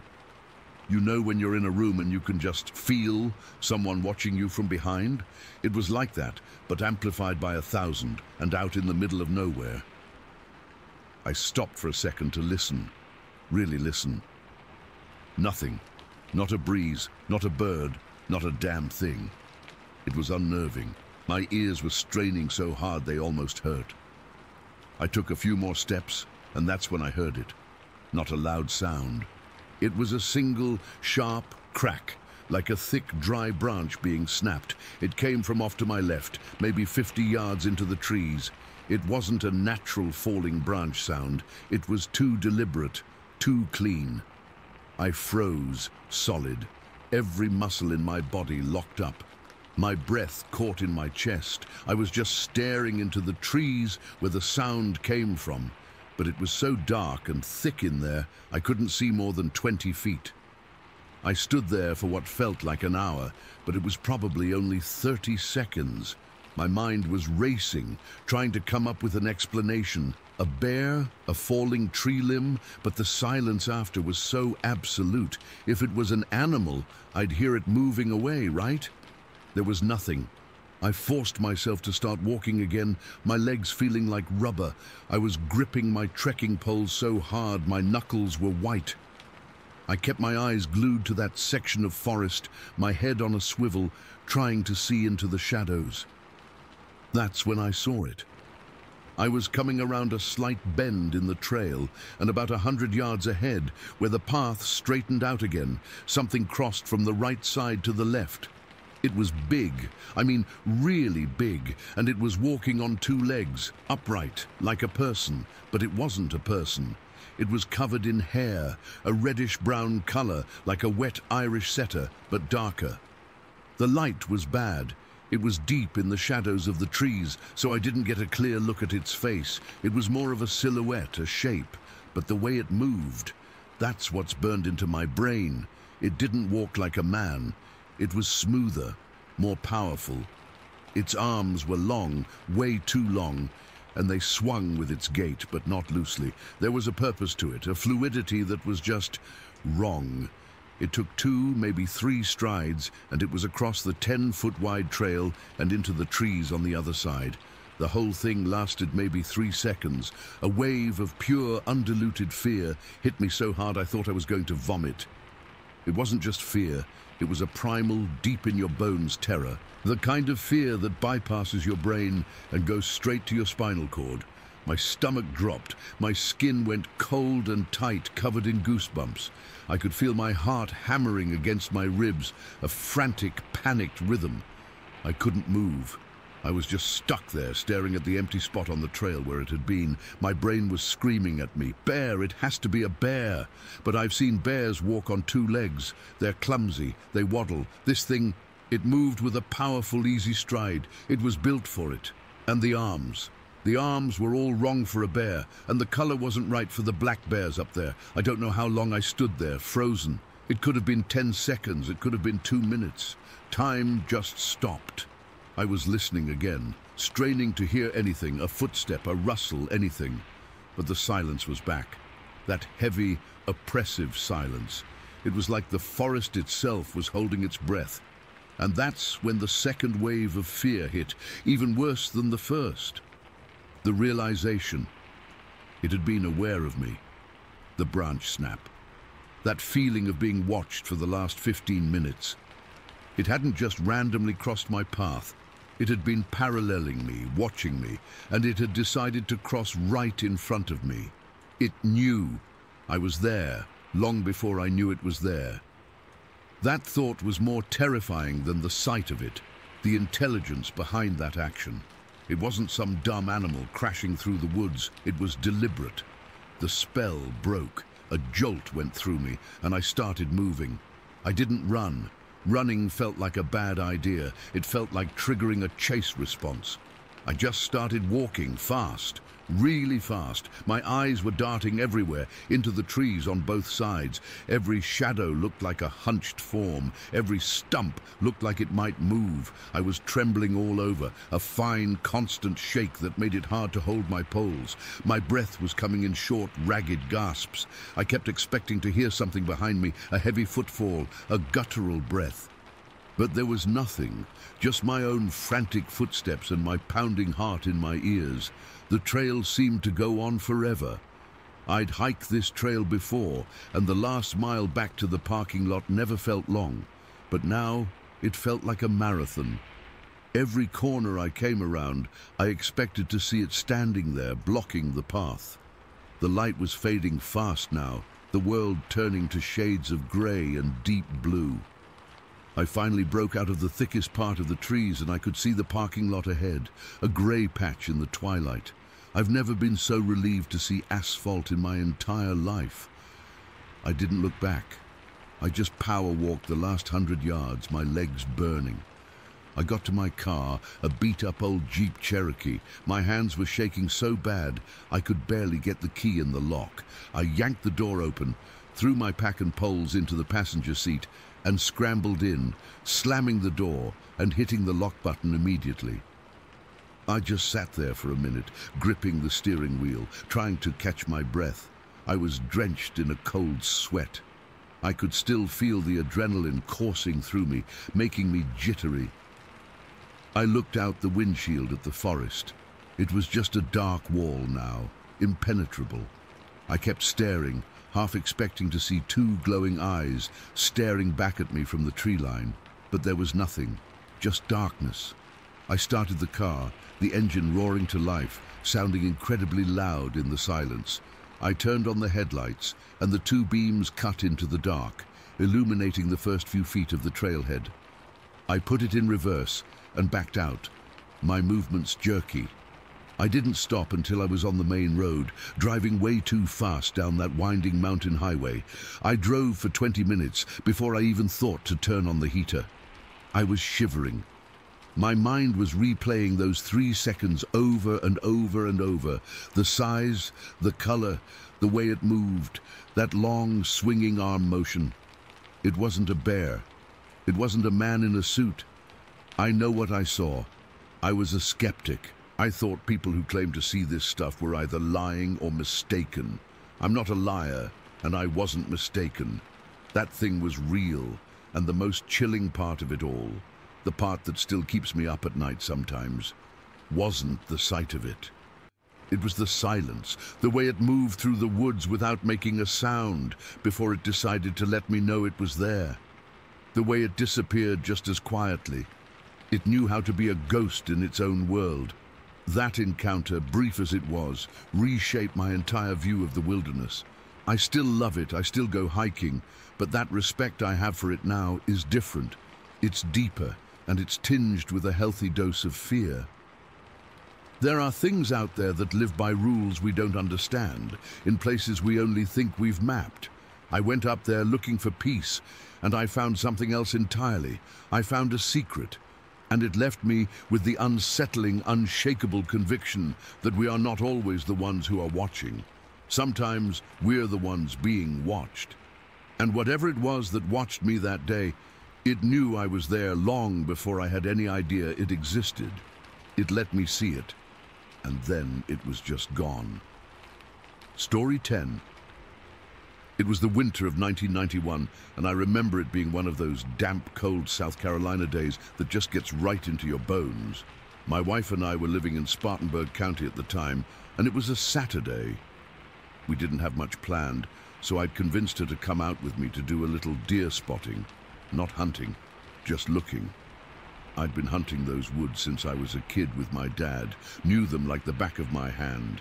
The land out between Highway 49 and 72 is a tangle of old farms, pine thickets, and swampy bottoms. It feels old out there, quiet in a way that's not always peaceful. We were in my old Ford pickup, the one with the heater that only worked on high and would either roast you or do nothing. That day, it was mostly doing nothing, so we were bundled up. I was driving slow, just creeping along these back roads, the gravel crunching under the tires. The sky was that flat, solid grey it gets in winter, and the bare trees looked like black cracks against it. My wife was beside me, sipping hot coffee from a thermos, not really saying much. It was that comfortable quiet you have with someone you love. We'd been out for maybe an hour, not seeing much of anything. A few squirrels, some crows. I was starting to think we should just head back, maybe get some early dinner. We were on this one particular road, a narrow strip of asphalt that cuts through a thick stretch of woods on one side and an overgrown field on the other. Up ahead, maybe a couple 100 yards, I saw something step out of the woods on the right and cross the road. It was fast, just a dark shape, and it was on 2 feet. I remember my brain immediately trying to file it away as a person, maybe a hunter in dark clothes, but it was too big, and the way it moved. It wasn't a man's walk. It was a powerful, fluid stride, like it was covering a lot of ground without even trying. It went from the woods on the right across the road and disappeared into the tree line on the left in maybe 3 or 4 steps. "Did you see that?" I said, my voice a little tighter than I meant it to be. My wife had straightened up in her seat, the thermos cup held frozen halfway to her mouth. "Yeah," she said. "What was that?" "I don't know. A guy, maybe." But it didn't feel like a guy. A weird kind of energy was buzzing in the cab of the truck. Without really thinking about it, my foot pressed down on the gas. The truck surged forward. I don't know what I was planning to do. Catch up to it? Get a better look? It was just a reaction. We got to the spot where it had crossed. I slammed on the brakes, the tires chirping a little on the damp asphalt. The woods on the left where it had vanished were dark. Thick pines and leafless hardwoods with a wall of underbrush. The engine idled rough. It was dead quiet outside. No wind, no birds, nothing. I reached behind the seat and grabbed my mag light. It was one of the big, heavy metal ones, the kind you could use as a club if you had to. I clicked it on and pointed the beam into the trees. At first, I didn't see anything, just tree trunks, shadows, the beam catching on briars and spider webs. I swept it back and forth, my heart starting to thump hard in my chest. This wasn't curiosity anymore. It was a low-grade dread. I felt like I was looking for something that didn't want to be found. Then, the beam passed over something that was wrong. About 30, 40 yards into the woods, there was a big pine tree, and about halfway up there was this lump. It was big and dark, nestled right up against the trunk. My first thought was a bear. We have black bears around here, sometimes they climb. But this was shaped wrong. It was too upright, and it was huge. I held the light steady on it. The lump moved. It wasn't a startled jump. It was a slow, deliberate unwinding. The part that was against the tree just stepped away from it, and it stood up. My breath caught in my throat. This thing was tall. I'm 6 feet even, and this thing had to be at least a foot taller, maybe more. 7 feet easy. It was covered in hair, a shaggy, matted brownish color, like an old, wet dog. The hair was long in some places, shorter in others, and it was just caked with mud and leaves. It was built, thick through the chest and shoulders, with arms that hung down too long, ending in hands I couldn't really see. But it was the face, or where the face should have been, that just stopped my heart cold. I had the light right on it, and in the middle of that dark, hairy head, 2 eyes caught the light. They weren't reflecting like a deer's eyes, a flat, dumb shine. These were glowing, a deep, angry red, like 2 hot coals burning in the dark. There was no white, no pupil, just these 2 perfect circles of solid, hellish red light, and they were looking right at me. The beam from my maglite was shaking because my hand was shaking. I could feel a cold sweat break out all over my body, under my jacket, on my forehead. This wasn't an animal. This wasn't a man. This was something else. Something that wasn't supposed to be. It just stood there, completely still. It didn't snarl or hunch over. It just stood on 2 legs, looking at us with those red eyes. I could feel the weight of its stare, a physical pressure. It was intelligent. I knew that. Right in my gut.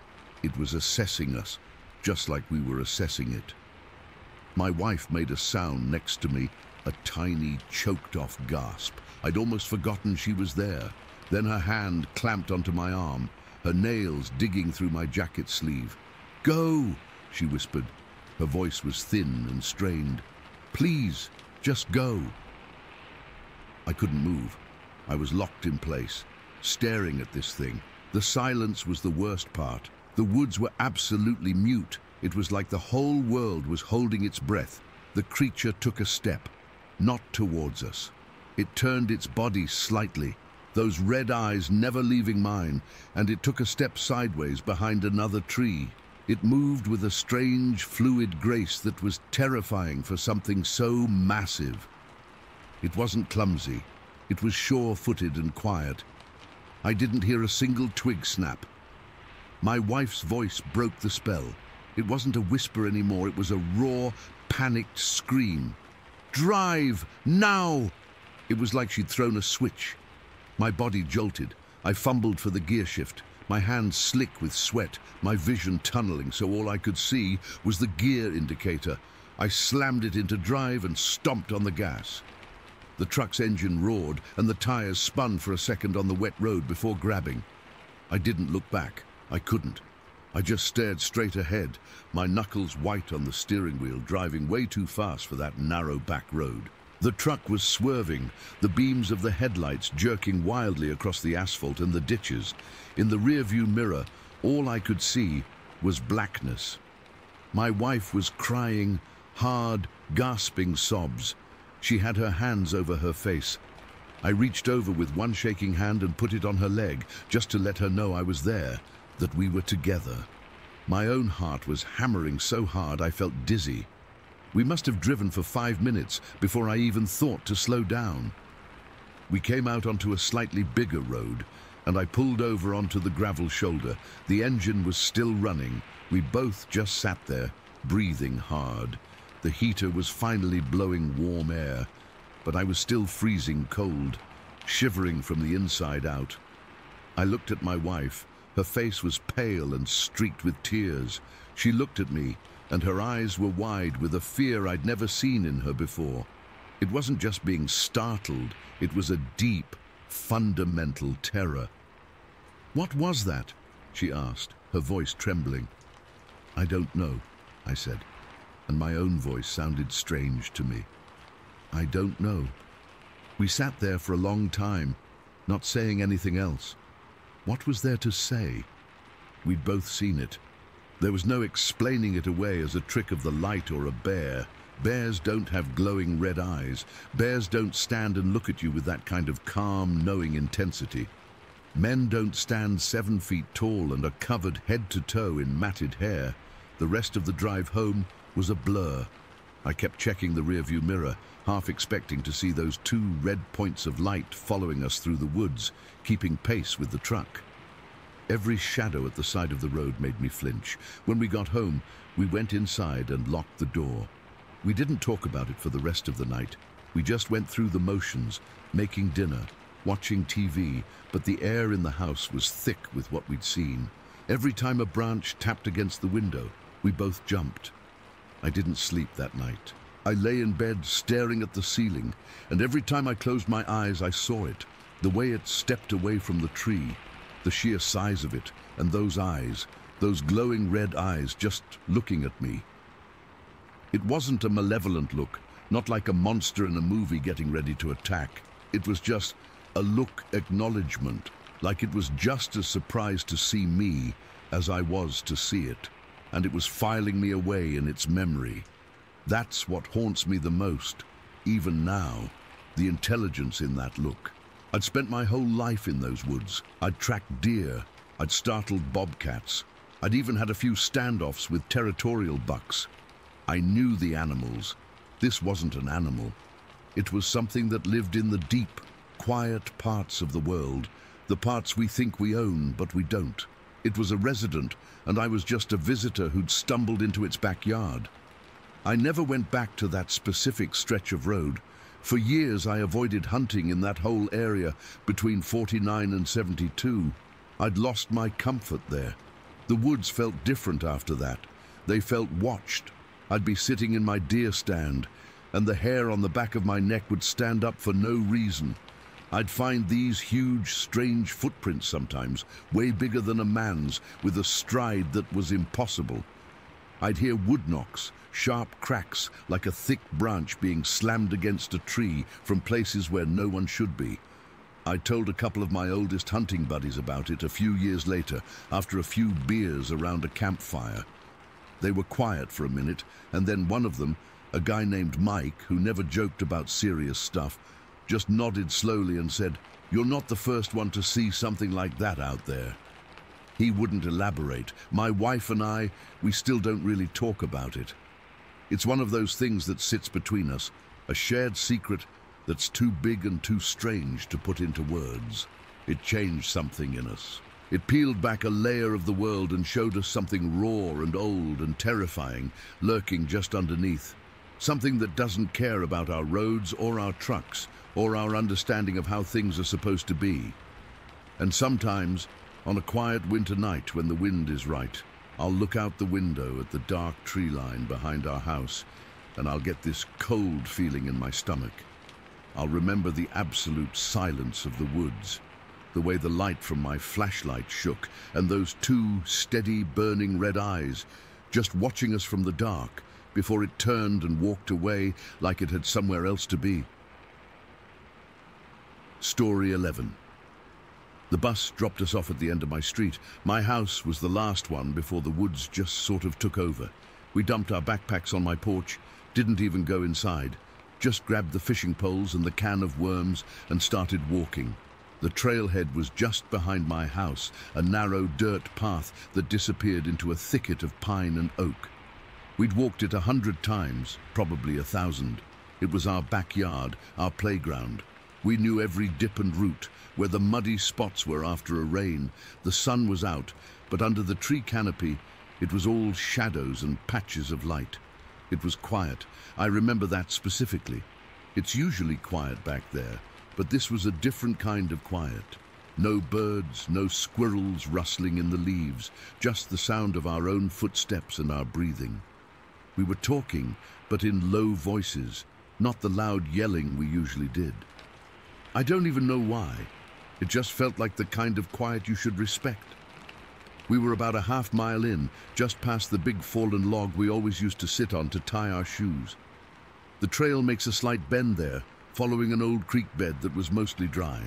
I was in the lead, and I stopped for a second to point out a woodpecker I thought I heard. But there was nothing. That's when my friend, he grabbed my arm. His fingers dug right into my bicep hard. I turned to tell him to quit messing around, but the look on his face shut me up. He was pale, his eyes were huge, and he was staring past me, down the trail. I followed his gaze. Maybe 50, 60 feet ahead, where the trail straightened out again, something came out of the trees on the left. It didn't walk out. It crossed. In 2 steps. 2 of the longest strides I've ever seen anything take. It went from the left side of the trail to the right, just like that. It was so fast it was almost a blur, but my brain registered every single detail in that split second. It was tall, so damn tall, 6.5, 7 feet, easy, and it was built. Not like a bodybuilder, but like something that worked for a living. All dense muscle under this matted dark brown hair. The hair wasn't like a bear's. It was long and shaggy, like an old filthy rug thrown over its body. Its arms were crazy long, hanging down past its knees, and they swung as it moved. But the worst part, the part that still wakes me up at night, was when it turned its head. Its body was already vanishing into the thick brush on the right side of the trail, but its head swiveled all the way around on its shoulders and looked right at us. I saw its face. It wasn't a bear's face. It wasn't a man's face. It was something else. The eyes were deep set and dark, but they caught the light in a way that made them look intelligent. Not like a smart animal, but like it was thinking, assessing. The brow was heavy, and the whole face was kind of pushed in, flat. There was no muzzle like a bear. It was just this powerful, grim-looking face staring right back at us from the edge of the woods. It felt like that look lasted for an hour, but it couldn't have been more than a second. Then it was gone. The vegetation it had stepped into just swallowed it up. There was a sound, a quick rustle of branches being pushed aside, and then nothing. The woods went back to that dead, heavy silence. We didn't move, we didn't speak. I could feel my heart hammering against my ribs, a frantic, painful thumping. My mouth was bone dry. My friend's hand was still clamped on my arm, and I could feel him trembling. I realized I was trembling too, a full-body shake I had no control over. What was that? He finally whispered. His voice was thin and cracked. I just shook my head. I couldn't form words. My brain was screaming a dozen different things at once. Bear, man in a suit, monster, but none of it fit. The way it moved, the sheer size of it, the way it looked back at us. That wasn't a bear. Bears don't cross a 10-foot trail in 2 steps. Bears don't turn and look at you with that kind of recognition. We stood there for what felt like 5 full minutes, just staring at the spot where it had disappeared. The air felt colder. The shadows seemed darker. Then this crazy, stupid idea popped into my head. It was like part of my brain was trying to make it normal. We should go look, I heard myself say. My voice didn't even sound like mine. My friend's head snapped toward me. Are you insane? We have to know, I said, and I don't know why I said it. It was the dumbest thought I've ever had, but in that moment, the need to understand, to prove to myself that it was just a trick of the light, was overwhelming. Maybe it was just a person, a really tall person. That was not a person, he hissed, his voice tight with fear. But I was already taking a step forward, then another. My legs felt like rubber. He hesitated, then followed, staying so close behind me I could feel his breath on my neck. We walked slowly, every sense on high alert. The crunch of every leaf under our feet sounded like a gunshot. We got to the spot. There was nothing on the trail, no footprints. The ground was soft there, a mix of dirt and pine needles, perfect for holding a track. A bear that size would have left a deep, clear print, A man would have left a shoe print. There was nothing, just smooth, undisturbed ground. I looked to the right into the wall of ferns and young saplings where it had vanished. The vegetation was brushed aside, like something big had pushed through. The stems of some ferns were bent, and a few were snapped. We took a couple of steps off the trail, our own feet sinking into the soft earth.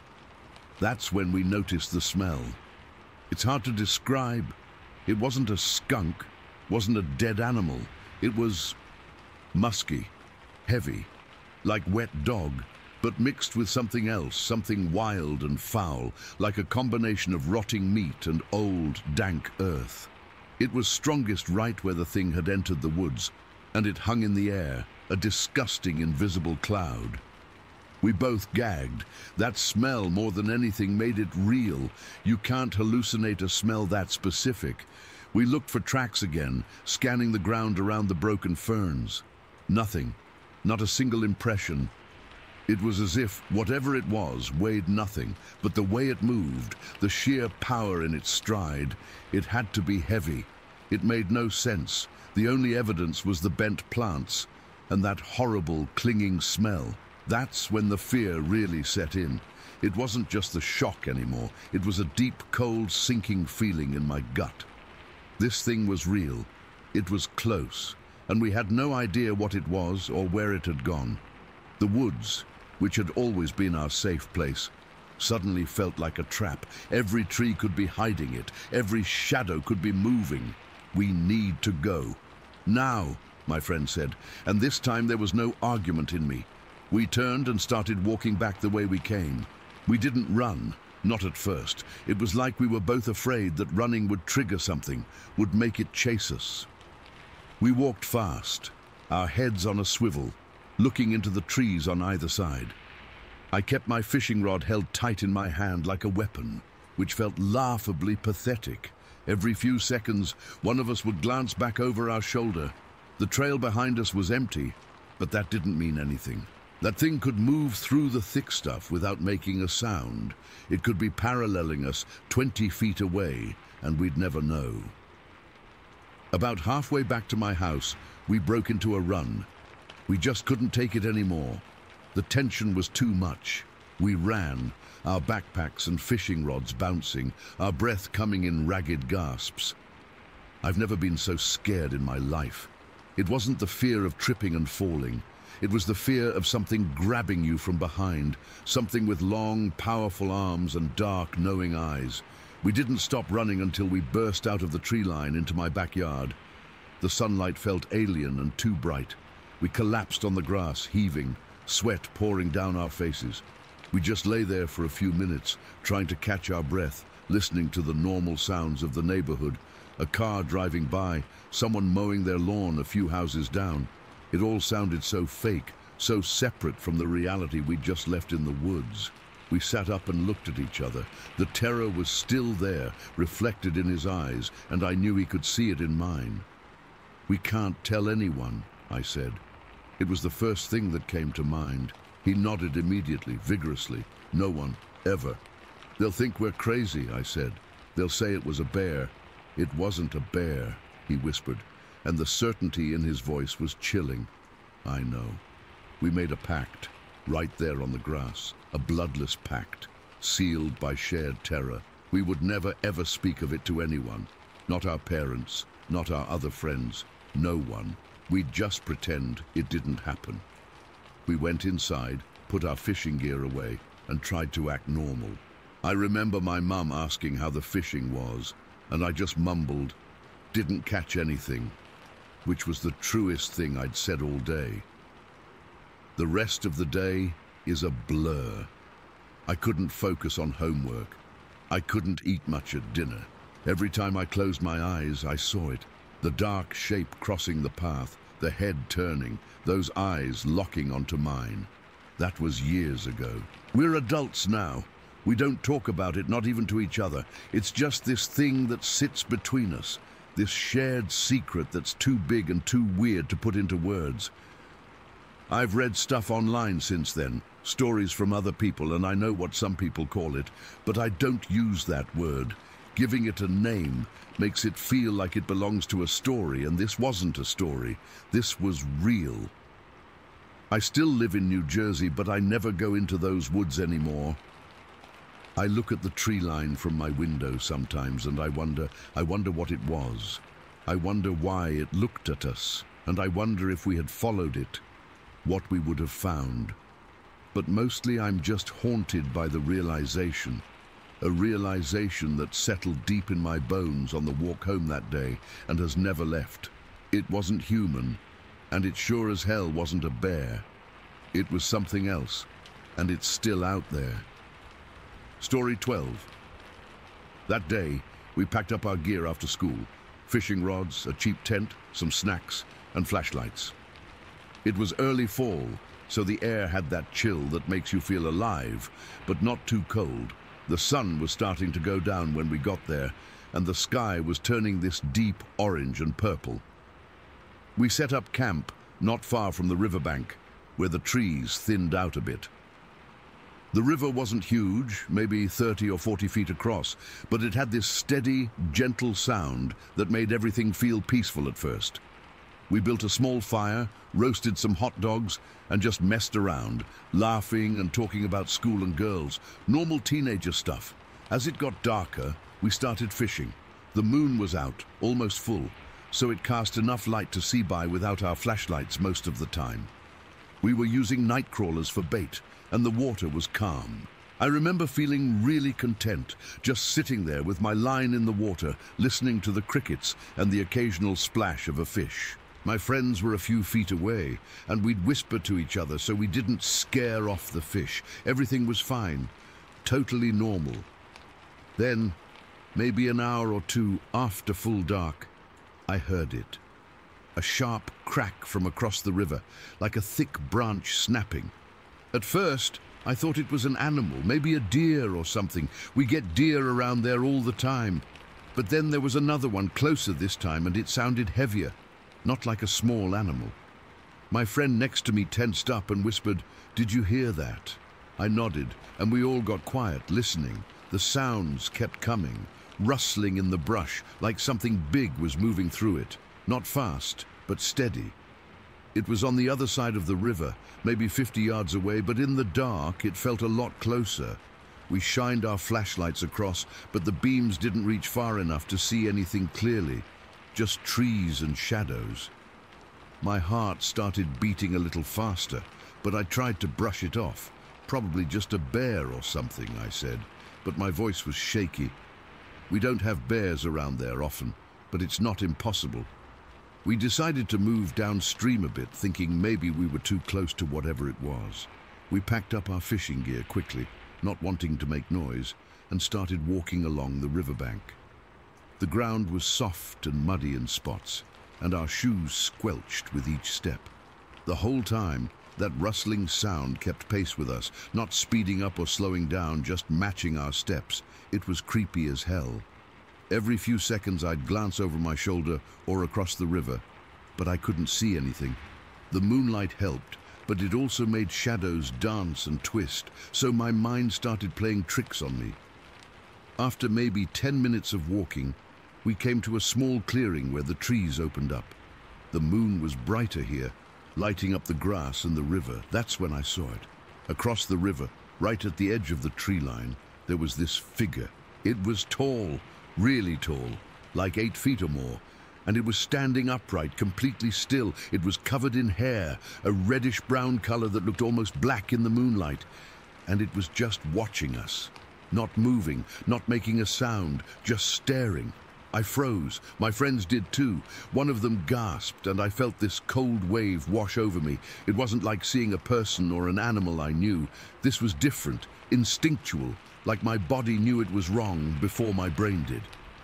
My stomach tightened, and I could feel the hair on my arms stand up. We all stood there for what felt like forever, but it was probably only a few seconds. Then, without saying anything, we started backing away slowly, not taking our eyes off it.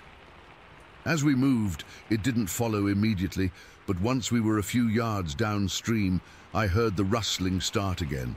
It was moving parallel to us, still on the other side, but keeping up. The steps were heavy, like something big was stomping through the underbrush. Thud, thud, thud. I could feel each one in my chest. We picked up the pace, walking faster now, almost jogging. My heart was pounding so hard I could hear it in my ears. We kept going for what felt like another 15 or 20 minutes, but the sound never faded. If anything, it got closer. Then we heard splashing, not like a fish jumping, but deep, forceful thuds, like something heavy was wading through the water. It was crossing the river right toward us. That's when the panic really set in. We stopped for a second, and I turned to look. In the moonlight, I could see ripples in the water, but no shape, just the sound getting louder. Then, out of nowhere, this howl cut through the night. It wasn't like any animal I'd ever heard. Not a coyote, not a dog. It was long and low, almost guttural, and it felt like it vibrated in my bones. It was unnatural, wrong. For a split second, we all froze again, just staring at each other with wide eyes. Then one of my friends yelled, "Run!" And we did. We took off, sprinting along the riverbank, not caring about the branches slapping our faces or the mud sucking at our shoes. I could hear that thing behind us, still moving, but now it was on our side of the river. The heavy footsteps were louder, crunching through leaves and twigs. I didn't look back. I was too scared. My lungs burned and my legs felt like jelly, but I kept going, following my friends as we pushed through the trees. After what felt like an eternity, we burst out of the woods near the edge of an apartment complex. We stumbled to a stop, leaning against a building to catch our breath. We were all panting, sweating, and shaking. I turned to look back toward the woods, and that's when I saw it again. It was standing at the tree line, maybe 100 feet away, just watching us, motionless, like before. But this time, it felt different, like it was deciding whether to come closer. My blood ran cold. One of my friends whispered, "Oh God, it's still there." Without another word, we sprinted again, this time through the apartment complex. We didn't look back. We just ran, past buildings and parked cars, until we hit the main road into town. We didn't stop until we were under the streetlights, surrounded by houses and the sound of traffic. We stood there, doubled over, trying to breathe. My hands were trembling, and I felt like I was going to throw up. We left all our gear back at the camp, tent, fishing rods, everything, but in that moment I didn't care. All I could think about was that figure, that howl, and the feeling that we'd been tracked by something that shouldn't exist. We never went back alone. A couple days later, we returned with my dad during the day to get our stuff. The camp was untouched, but we didn't find any tracks or signs of what happened. No broken branches, no footprints, nothing. It was like it never happened, but I know it did. To this day, I get chills thinking about it, and I'll never go camping near that river again. Story 13. We'd driven up that afternoon, a Friday. The weather was perfect, not a cloud in the sky. We found this spot off a dirt service road, not an official campground, just a clearing someone had used before. It was tucked back in the trees, right next to a little creek. You could hear the water babbling. It was that picture-perfect kind of place. We got the tent up, one of those 4-person dome things, and set up our camp chairs. We had a cooler full of beer and steaks. We were laughing, joking around, just happy to be out of the city. The air smelled like pine and dirt, that clean mountain smell. Everything was normal, completely, totally normal. We cooked the steaks over the fire, had a few beers, and just talked for hours as the sun went down. The fire was crackling, the stars were coming out. It was so peaceful. We eventually let the fire die down and decided to turn in. It was probably around 11. We zipped up the tent, got into our sleeping bags, and that was it. I fell asleep pretty quick. The sound of the creek was like white noise. I don't know what time it was when I first woke up, but I know it was still pitch black. I just opened my eyes and everything was wrong. The first thing I noticed was the silence. The creek was still there, but everything else was gone. No crickets, no frogs, no little rustles in the leaves, nothing. It was a dead, heavy silence, the kind that feels thick, like it has weight to it. It was so quiet I could hear the blood pulsing in my ears. I lay there for a minute, just listening, thinking maybe an animal had walked through and spooked everything, but the silence just kept going. Then I heard it. A rustle, not a small one, like a squirrel. This was a bigger sound, like something brushing against a bush. It was over by the tree line, maybe 30 feet from our tent. I held my breath. I could hear Jared's breathing next to me, slow and steady. He was still asleep. Then I heard it again, a little closer this time. Then a snap, like a twig breaking. It was a loud snap. Something heavy had stepped on it. My heart was starting to thump against my ribs. I slowly, so slowly, reached over and shook Jared's shoulder. He grunted, and I put my hand over his mouth. "Shh," I whispered, my voice barely a breath. "Listen." He went still. We both lay there in the dark, not moving a muscle. That's when we heard the breathing. It wasn't an animal panting. It was deep, slow, heavy, the kind of breathing you'd hear from a really big man after running, but deeper, way deeper. It sounded wet, like there was phlegm in its chest. Hoo, ha, in and out. It was just outside the tent, not right up against it, but close, maybe 10, 15 feet away. Jared's hand found my arm in the dark and gripped it hard. I could feel his fingers digging in. We didn't say a word. What could we say? My mind was racing. Bear. It had to be a bear. We'd been careful with the food. We'd put the cooler and all the trash in the car, which was parked about 50 yards away at the end of the little path. We'd done everything right. Then we heard a different sound, a clatter of plastic, then a sharp snap. It was the lid of our cooler. We'd left one cooler out. It was one of those cheap igloo ones, and it just had drinks and ice in it. We'd figured it was fine since there was no food. The sound was unmistakable, the lid unclipping and flying open. Then the sound of ice cubes spilling out onto the dirt and gravel, a whole bunch of them. It sounded like someone had just dumped the whole thing over. That's when the fear really set in. A bear is smart, but it doesn't unclip a cooler lid. It might bat it around, but it doesn't open it like a person would. This thing had used its hands, or something. We heard a low, rumbling sound then. Not a growl yet, more like a curious grumble. We could hear it moving around out there. The footsteps were heavy.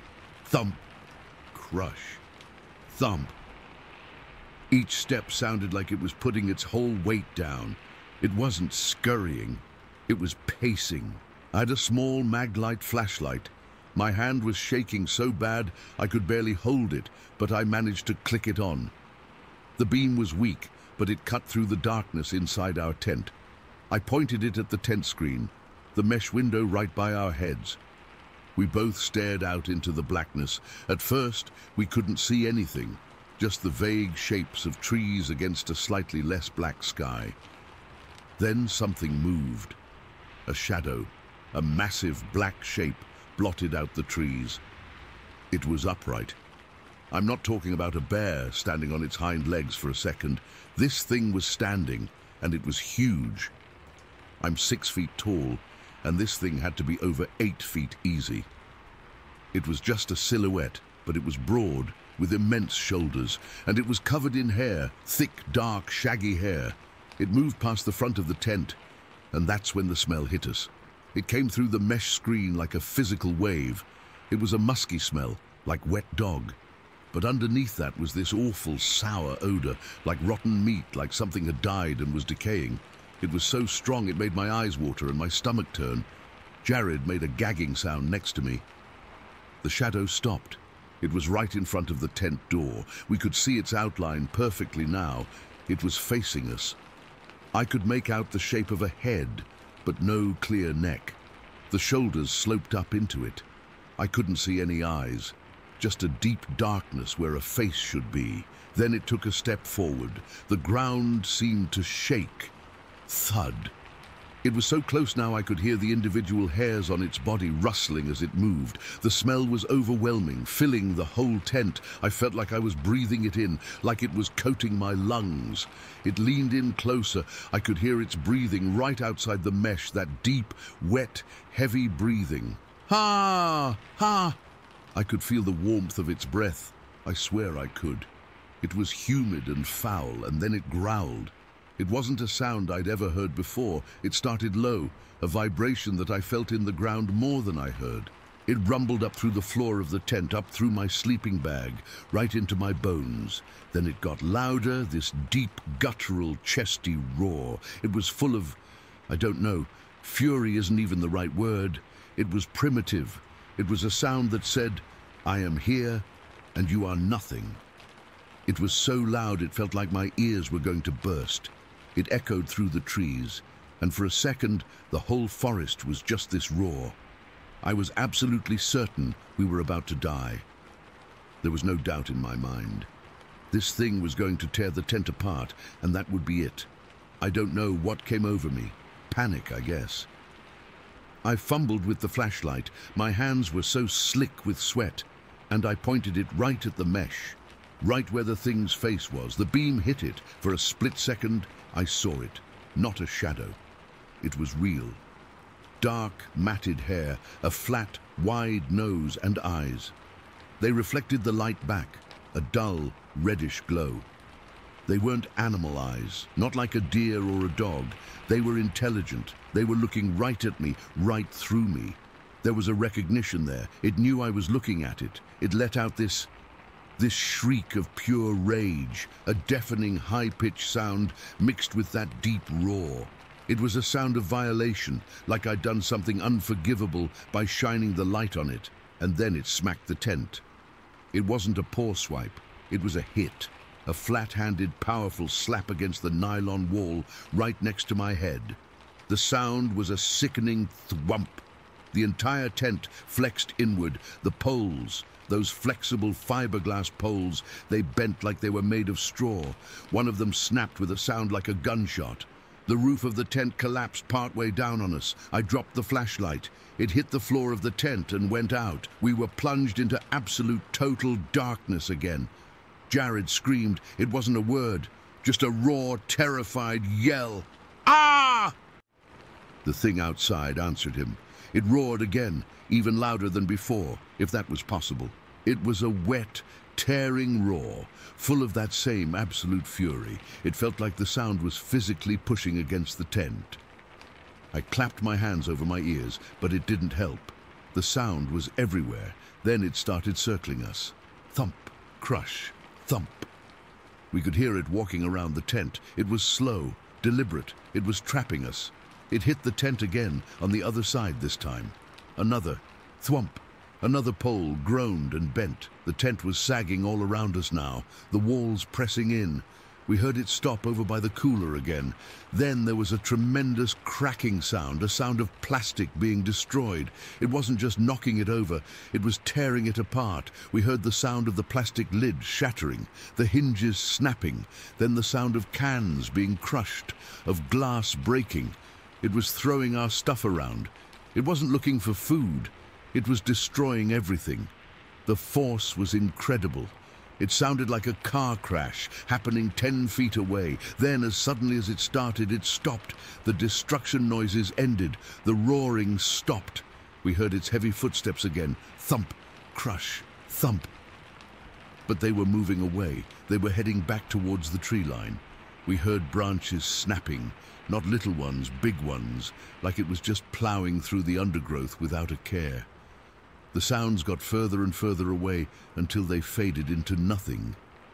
And then the silence came back, that same dead, heavy silence from before. Jared and I didn't move. We didn't speak. We just huddled there in the broken tent, in the dark, listening. My whole body was shaking uncontrollably. I was freezing cold, but I was drenched in sweat. I could feel Jared shaking next to me.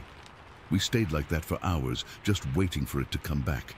Every tiny sound, the creak, a leaf falling, made me jump. We were both convinced it was a trick, that it was still out there, waiting for us to make a noise. Slowly, so slowly, the black outside the tent mesh started to turn to dark blue, then grey. Dawn was coming. The birds started to chirp, first one, then another. The normal sounds of the forest were coming back. It was the most beautiful, relieving sound I'd ever heard. When it was fully light out, we finally unzipped the tent door and crawled out.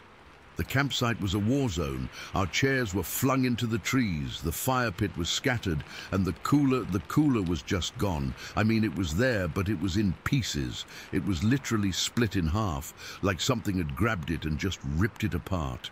The plastic was shattered. Shards of it were everywhere. The cans of soda were crushed flat. A glass bottle of juice was just a pile of glittering shards. The ice was melted into a puddle. But the worst part was the footprints. They were everywhere, in the soft dirt by the creek, in the gravel around the fire pit. They were huge. They were human-like, but not human. They were long, maybe 18 inches from heel to toe, and really wide. The toes were splayed out, and they were deep. Whatever made them was unbelievably heavy. We didn't say a word to each other. We just started packing. Our hands were still shaking. We threw everything into the car as fast as we could. We didn't care about folding the tent. We just shoved the broken mess into the trunk. We left the pieces of the cooler where they were. On the way out, we stopped at the ranger station. We told the guy there what happened. He was an older guy, looked like he'd been working there for decades. He listened, he wrote some things down, but he had this look on his face. He wasn't surprised. He wasn't even that concerned. He just nodded and said, "Yeah, we get reports like that from time to time up in that area." He was evasive. When we mentioned the size of the footprints and the smell, he just looked down at his notepad and said, "Probably a bear, a big one. They can be destructive." But he wouldn't look us in the eye. He knew, I'm sure of it. He knew it wasn't a bear. We drove home in complete silence. We didn't turn on the radio. We just stared out the windshield. That was 3 years ago. Jared and I have barely talked about it since. It's like we have this unspoken agreement not to. We went camping together every summer since we were teenagers. We haven't been since. I don't think I ever will again. I still have dreams about it, about the silence, about the smell, about those red eyes looking right at me.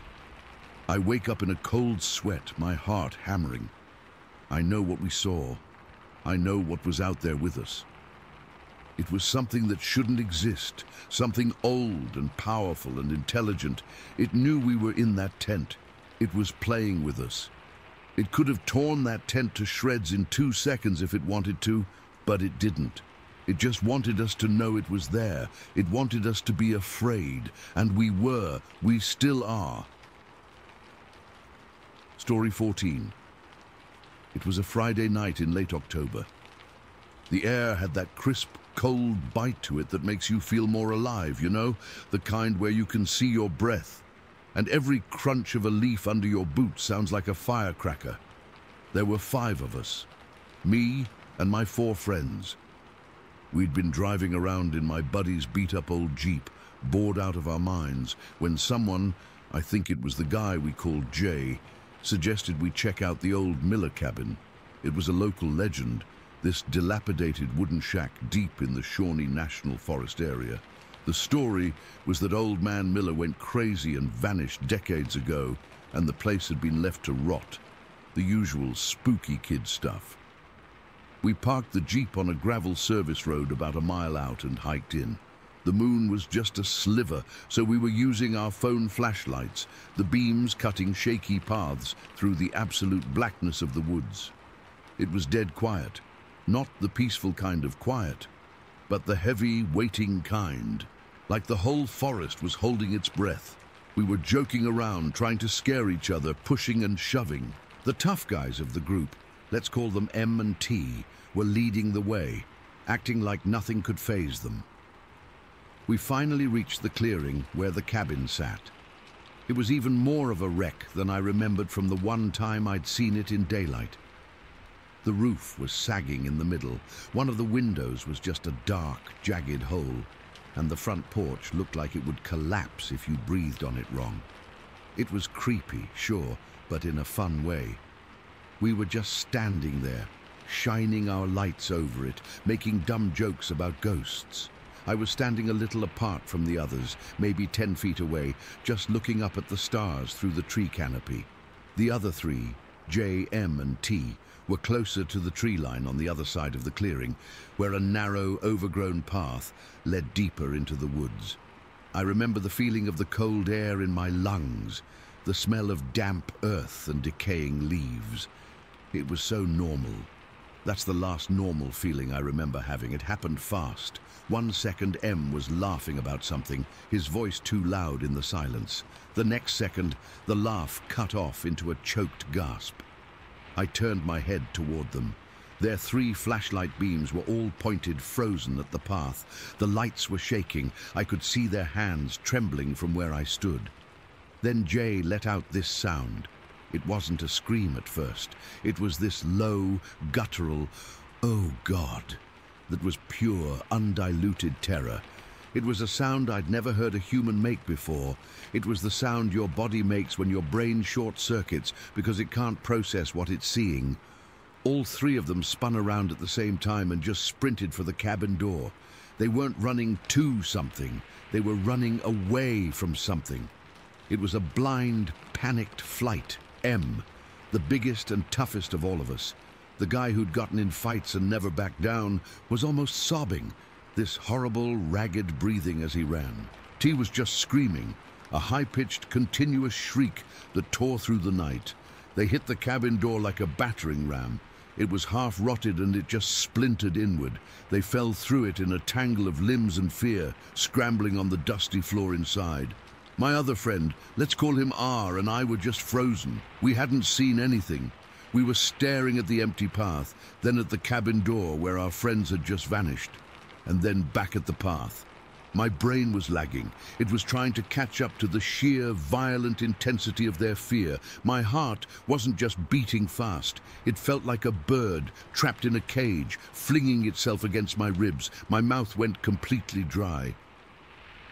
For a second, there was just silence again, that heavy, waiting silence. But now it was charged, electric with whatever had just happened. Then, from inside the cabin came the sounds. Crying, real, shoulder-shaking crying, and M's voice, but it was broken, pleading. It's out there, oh Jesus, it saw us. R and I finally broke from our freeze. We didn't run to the path to look. Their terror was a physical thing, a contagion that had jumped the distance and infected us. We ran for the cabin. I remember my legs feeling like rubber, like they weren't fully connected to my body. I stumbled on a tree root I hadn't seen before, my palms scraping against the rough bark of a nearby tree as I caught myself. I didn't even feel the sting until hours later. We burst into the cabin. The air inside was thick with dust and the smell of mold and rot. Our 3 friends were huddled in the farthest corner, away from the broken door and the window. They were pressed together, a single shivering mass of panic. Jay had his arms wrapped around his head.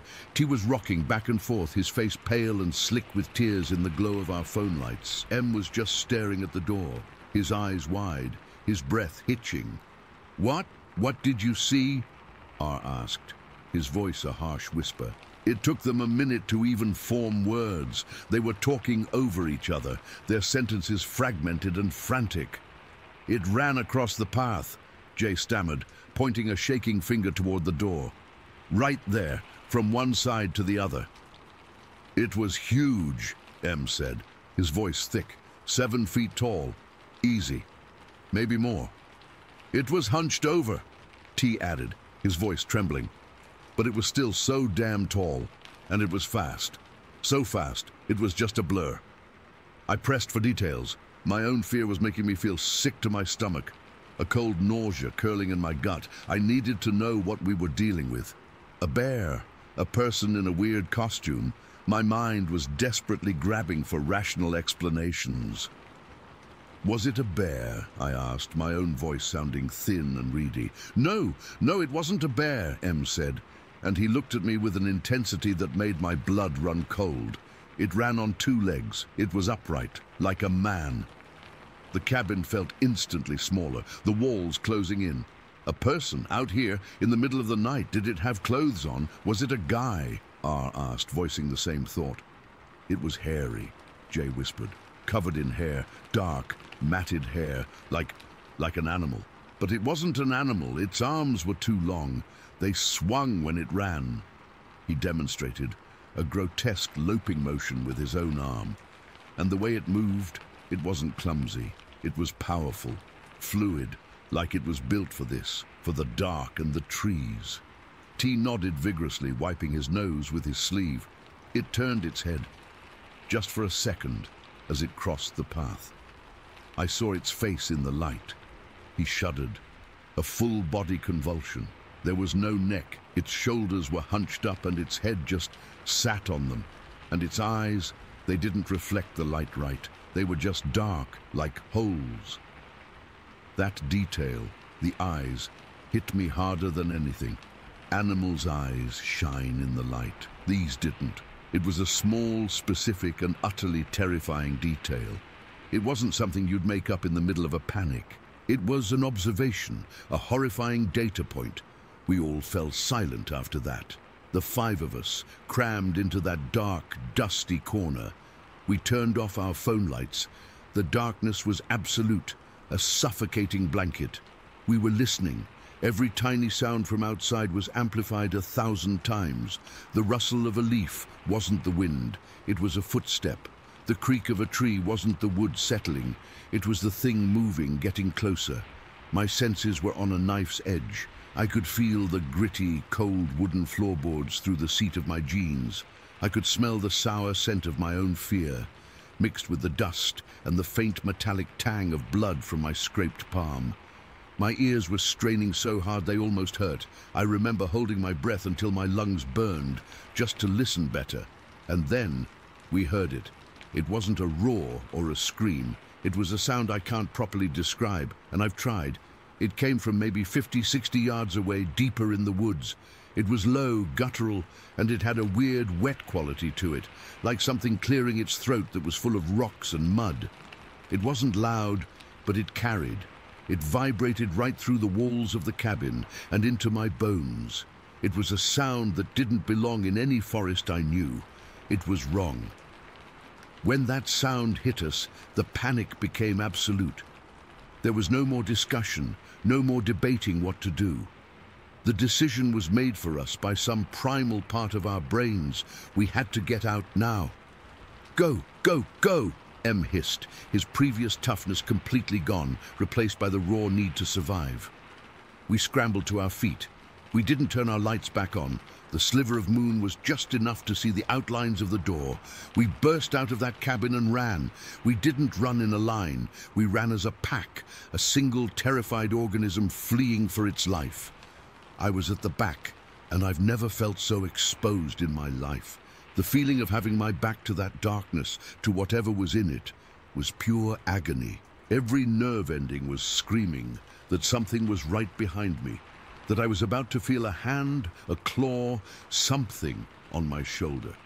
I kept expecting to hear the sound of something huge crashing through the underbrush behind us, but there was nothing, just the sound of our own frantic footfalls, our ragged breathing, and the pounding of blood in my ears. That silence was almost worse. It meant it was still out there, moving quietly, hunting. The mile back to the jeep felt like 10. Every shadow was a crouching shape. Every tree trunk was a potential hiding place. I didn't look back. I didn't dare. I just focused on the back of R's jacket in front of me and ran. When we finally saw the jeep, a wave of relief so powerful it almost buckled my knees washed over me. We fumbled with the doors, piling in, slamming them shut and locking them immediately. The interior light felt blindingly bright and safe. My friend started the engine, his hands shaking so badly he could barely get the key in the ignition. He didn't even turn on the headlights until we were already moving. peeling out onto the gravel road, spraying stones behind us. We drove in silence for the first 5 minutes. No one spoke. The only sounds were the rumble of the engine and our heavy, uneven breathing. I looked at the others. Their faces were pale, streaked with sweat, and in T's case, dried tears. They stared out the windows into the passing darkness, their eyes wide and unblinking. We got back to town, to the well-lit streets and the familiar houses, and it felt like we'd crossed over from one world into another. We pulled into a 24-hour gas station, the fluorescent lights harsh and surreal. We went inside and just stood there, surrounded by chips and soda, not saying anything. The guy behind the counter gave us a weird look. We must have been a sight. We bought some drinks and went back to the Jeep. That's when the talking started in hushed, broken tones. We went over it again and again. The height, the hair, the hunched posture, the long arms, the eyes that didn't reflect light, the sound. We were all in agreement on the details. There were no inconsistencies. We had all seen the same level of terror in each other, and we had all heard that same wrong sound. We never went back. Not the next day, not ever. We tried to tell a couple of other people about it a few days later, but their reactions were what you'd expect. Smirks, jokes about Bigfoot, suggestions that we'd seen a bear or some drunk hunter. We stopped talking about it after that, even amongst ourselves. It was too big, too strange. It didn't fit into our lives. But I never forgot. I never forgot the sound of my friend's screams, the look in M's eyes when he said, "It wasn't a bear," or the feeling of that deep, guttural call vibrating in my chest. I never forgot the absolute certain knowledge we all shared in that moment, a knowledge that bypassed our brains and went straight to our guts, that we were not at the top of the food chain out there, that something else was in those woods, something that shouldn't exist, and it had seen us. Story 15. All right, so I've been sitting on this for years, and I guess now's as good a time as any to get it out. I've never told this to many people because, well, it sounds crazy and I don't want folks thinking I've lost it. But it happened, and it's stuck with me ever since. This was back in April 2007 in Indiana, right behind my house where I'd go mushroom hunting every spring. Morel season, you know. It's usually peaceful, something I look forward to. But there's this one spot, a kind of dip in the land near a small lake, that I've learned to steer clear of. Problem is, I'm stubborn, and every year I end up checking it just to see. And every time, I end up running like hell.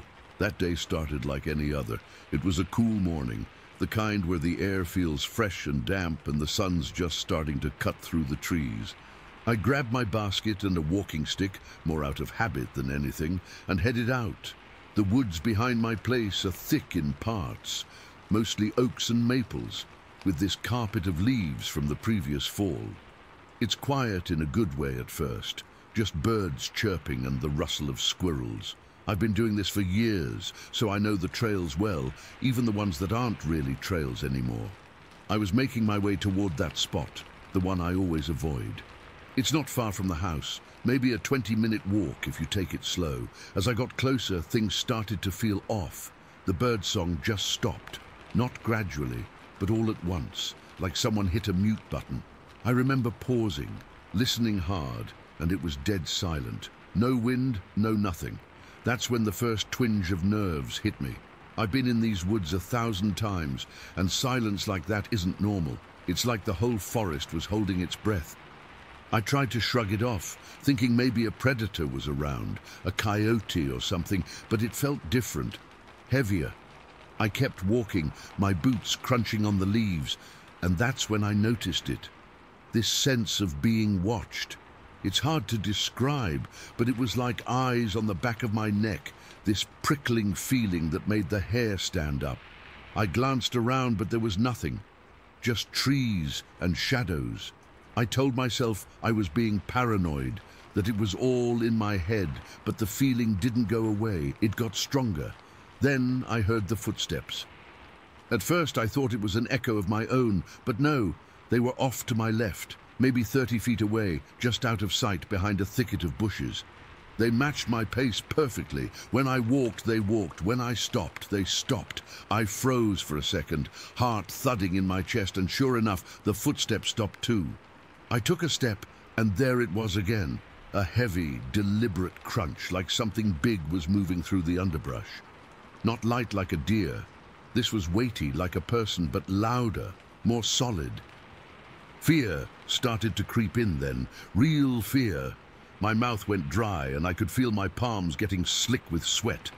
I gripped my walking stick tighter, thinking maybe I should turn back, but curiosity, or stupidity, kept me going. I called out, "Hello!" But my voice came out shaky, and there was no response. Just that silence, broken only by my own breathing and those damn footsteps keeping pace. I decided to test it. I quickened my step, and the footsteps did too, faster now, like whatever it was didn't want to fall behind. I slowed down, and it slowed. That's when I knew it wasn't random. Something was tracking me, and it was intelligent enough to mimic my movements.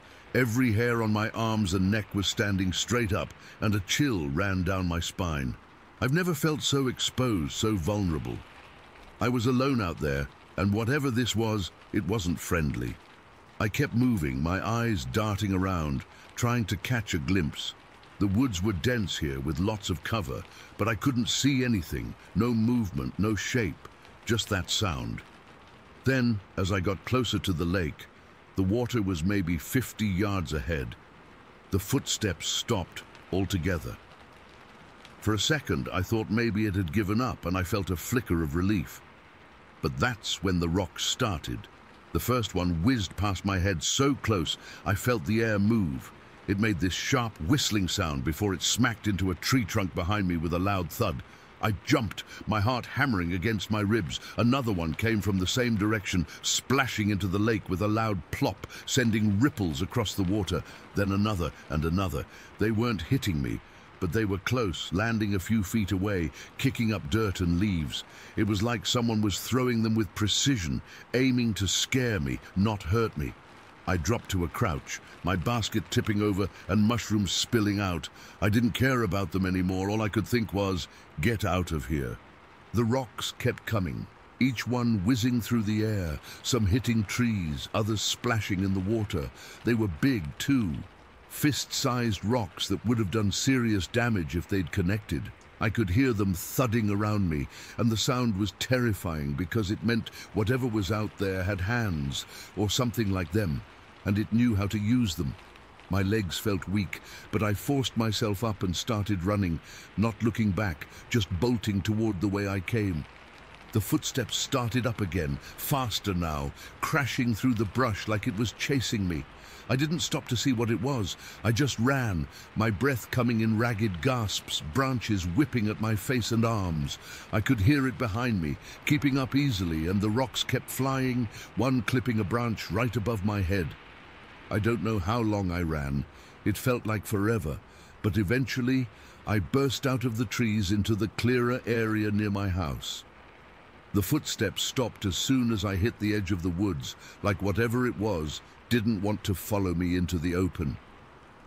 I didn't slow down until I was on my back porch, fumbling with the door handle, my hands shaking so bad I could barely turn the knob. Inside, I collapsed against the wall, trying to catch my breath. My wife came into the room, asking what was wrong, and I must have looked like a ghost because she immediately got worried. I told her I'd had a scare in the woods, but I didn't go into details. Not then. Later that week, we were watching one of those Bigfoot shows on TV, the kind with audio recordings of supposed screams. When they played one, my wife looked at me and said, "I heard that a couple nights ago from the woods." Her face was pale, and she described it exactly, this long, chilling scream that didn't sound like any animal she knew. That confirmed it for me. Whatever was out there, it was real and it wasn't going away. I told a friend about it eventually, and we agreed we'd go check the area together someday. But I've never gone back. Not to that spot. Even now, years later, I stay clear of it. The terror of that day, with the rocks flying and that thing pacing me, is something I can't shake. It's like it knew I was there and it wanted me gone. I still don't know what it was, but I'm sure it was intelligent, and it meant to scare me off, and it worked. To this day, I can't explain it, and I doubt I ever will. Story 16. Right, I'll just come out and say it. I don't expect anyone to believe me. My own wife thinks the Florida sun baked my brain that day, and most of the time I can almost convince myself she's right. Almost. But then I'll catch a whiff of something foul, like a dead raccoon in the ditch near our property, and it all comes screaming back. The smell, the silence, that thing. It was August of 1979. I was 24 years old, strong and not afraid of a damn thing. I was working with a carpenters' union crew out of Naples. We were a good bunch of guys, mostly older than me, seasoned. The job was way out near a place called Choppy, which isn't really a town, just a spot on the map swallowed by cypress swamp and pine flats. We were hired to tear down an old house, a real relic, probably built in the 40s. It was a sad-looking thing, wood siding bleached grey by the sun, roof sagging like a tired back. The swamp was already reclaiming it, with vines crawling up the walls and the air so thick with moisture you could drink it. We got there early, just as the sun was starting to burn off the ground fog. It was going to be a scorcher. You could feel it. Me and the other guys, there were 5 of us total. We started unloading the tools from the trucks, sledgehammers, crowbars, chainsaws. The plan was to strip anything salvageable first, then knock the whole structure down. That's when the smell hit us. It wasn't just a regular bad smell. It wasn't a dead possum or a backed-up septic tank. This was something else. It was a thick, heavy stench that seemed to coat the inside of your nose and the back of your throat. Rotten meat. Yeah, but mixed with something wet and wild, like a bog that had vomited up something ancient. It was coming from the basement. The house was built up on concrete blocks, and there was a set of wooden cellar doors, slanted, that led down into a crawl space or a shallow basement. The doors were warped, and one was hanging off a single hinge. That smell was just pouring out of the darkness behind them. Frank, the foreman, a guy in his 50s with forearms like knotted ropes, just shook his head. Christ, something big crawled down there and died. We ain't going in there until it airs out. We all agreed. Nobody wanted to be the one to find whatever was making that smell. So we decided to start on the roof, tearing off the old shingles. It was a way to stay upwind and put off the inevitable. We got the ladders set up and climbed on top.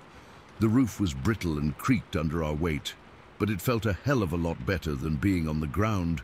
We'd been working for maybe 20 minutes, the sound of our crowbars prying up shingles loud in the morning quiet. That was the other thing I started to notice. It was quiet. I mean, Florida swamp. Quiet isn't really quiet. You hear bugs buzzing, frogs croaking, birds calling, but here there was nothing. It was a dead silence, like someone had thrown a heavy blanket over the whole world. The only sounds were us, and the rustle of the tall, sharp-edged sawgrass that surrounded the property. I was focused on a stubborn nail when I heard one of the guys, Mike, let out a low, sharp hiss. "Hey, hey, look!" He wasn't pointing at anything on the roof. He was pointing down towards the back of the house. We all stopped what we were doing and followed his gaze. Coming out from the shadow of the house, right near those busted cellar doors, was a figure. My first stupid thought was that it was a bear. Florida has black bears, right? But this was wrong. It was walking on 2 legs, straight up, like a man, a huge man. It was tall, I'd guess 7 feet easy, and broad across the shoulders, built like a power lifter. It was covered in hair, but it wasn't black bear fur. It was a reddish-brown color, like rust or dried blood, and it was long and looked matted, clumped with mud and God knows what else. It moved with a strange, heavy grace. It wasn't stumbling or shuffling. It just walked, its back to us, heading from the basement door towards the tree line about 60, 70 yards away. Its arms were long, swinging slightly at its sides. We were frozen, all of us. Just a bunch of grown men standing on a roof, watching this thing. I remember my heart wasn't just beating fast. It felt like it was vibrating in my chest, a dull, panicked thrumming. My crowbar felt slick in my hand. The thing reached the edge of the trees, and then it just stopped. It didn't look back at us. It slowly squatted down on its haunches, its back still to us. It just stayed there, perfectly still, facing the woods. It was like it was watching for something or waiting. We didn't make a sound. I don't think any of us were even breathing. The world had shrunk down to this patch of scrubland and that thing squatting in it. Then, after what felt like an hour, but was probably only a minute, it turned its head. It didn't turn its body. Its head just rotated on its neck, smoothly, and it looked right back at us. I couldn't see its face clearly from that distance, just a dark patch under a heavy brow, but I felt its gaze. It was an intelligent look, not the blank stare of an animal. It was a look of assessment, of knowing we were there, of knowing we were watching it. We were still frozen statues on the roof. I could feel the sweat trickling down my temple, but it was cold sweat. The smell was still there, but now it felt like it was coming from it, carried on the still air. And then came the moment that still, to this day, makes the hair on my arms stand up. The thing was still looking at us, and then its head snapped to the side, sharply, like a dog that hears a high-pitched whistle we can't hear. It was looking down the dirt road that led to the property, a road completely hidden from our view by the house and a thicket of trees. We couldn't see or hear a thing, but it had. It stood up in one fluid, powerful motion. It was even bigger standing up than I'd thought. And then it just vanished. It didn't run. It took 2, maybe 3 strides into the thick undergrowth and was gone. It was like the swamp just swallowed it whole. A few seconds later we heard it, the low grumble of a truck engine. It was the supply truck, the one bringing the dumpster for the debris, coming down the road that was still invisible to us. That thing had heard the truck coming from at least a half-mile away, long before any human ear could have picked it up. The spell was broken. We all started talking at once, voices low and shaky. "Did you see that? What the hell was that? Was that a goddamn bear?" But we all knew it wasn't a bear. We'd all seen it walk. We'd all seen it turn its head. Frank, his face pale, just said, "All right. Everyone just calm down. Let's get off this roof." We climbed down, our legs feeling like jelly. The supply truck pulled up and the driver, a cheerful guy named Ron, hopped out. "Morning, boys. Ready to make a mess?" He stopped, sniffing the air. "Whoa! What died?" We didn't answer him. We just stood there, looking from the tree line to the basement doors. The smell was our problem again. We had to go down there. We had to see. Frank grabbed a big flashlight from his truck. I picked up a 2x4, just a piece of scrap lumber, holding it like a club. It felt pathetic in my hands. Mike and the other guy, Carl, followed us, looking just as grim. Frank pulled the broken cellar door all the way open. The smell rolled out in an almost visible wave. It was so much worse up close. I gagged and pulled the collar of my t-shirt up over my nose. It didn't help. Frank clicked on the flashlight and shone it into the darkness. It wasn't a full basement, more of a crawl space that was dug out deep enough to stand in, maybe 4 feet high. The floor was dirt.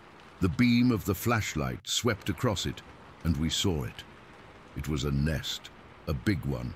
It was a piled-up mess of stuff. There were old rags, strips of cloth that might have been from curtains or clothes from the house.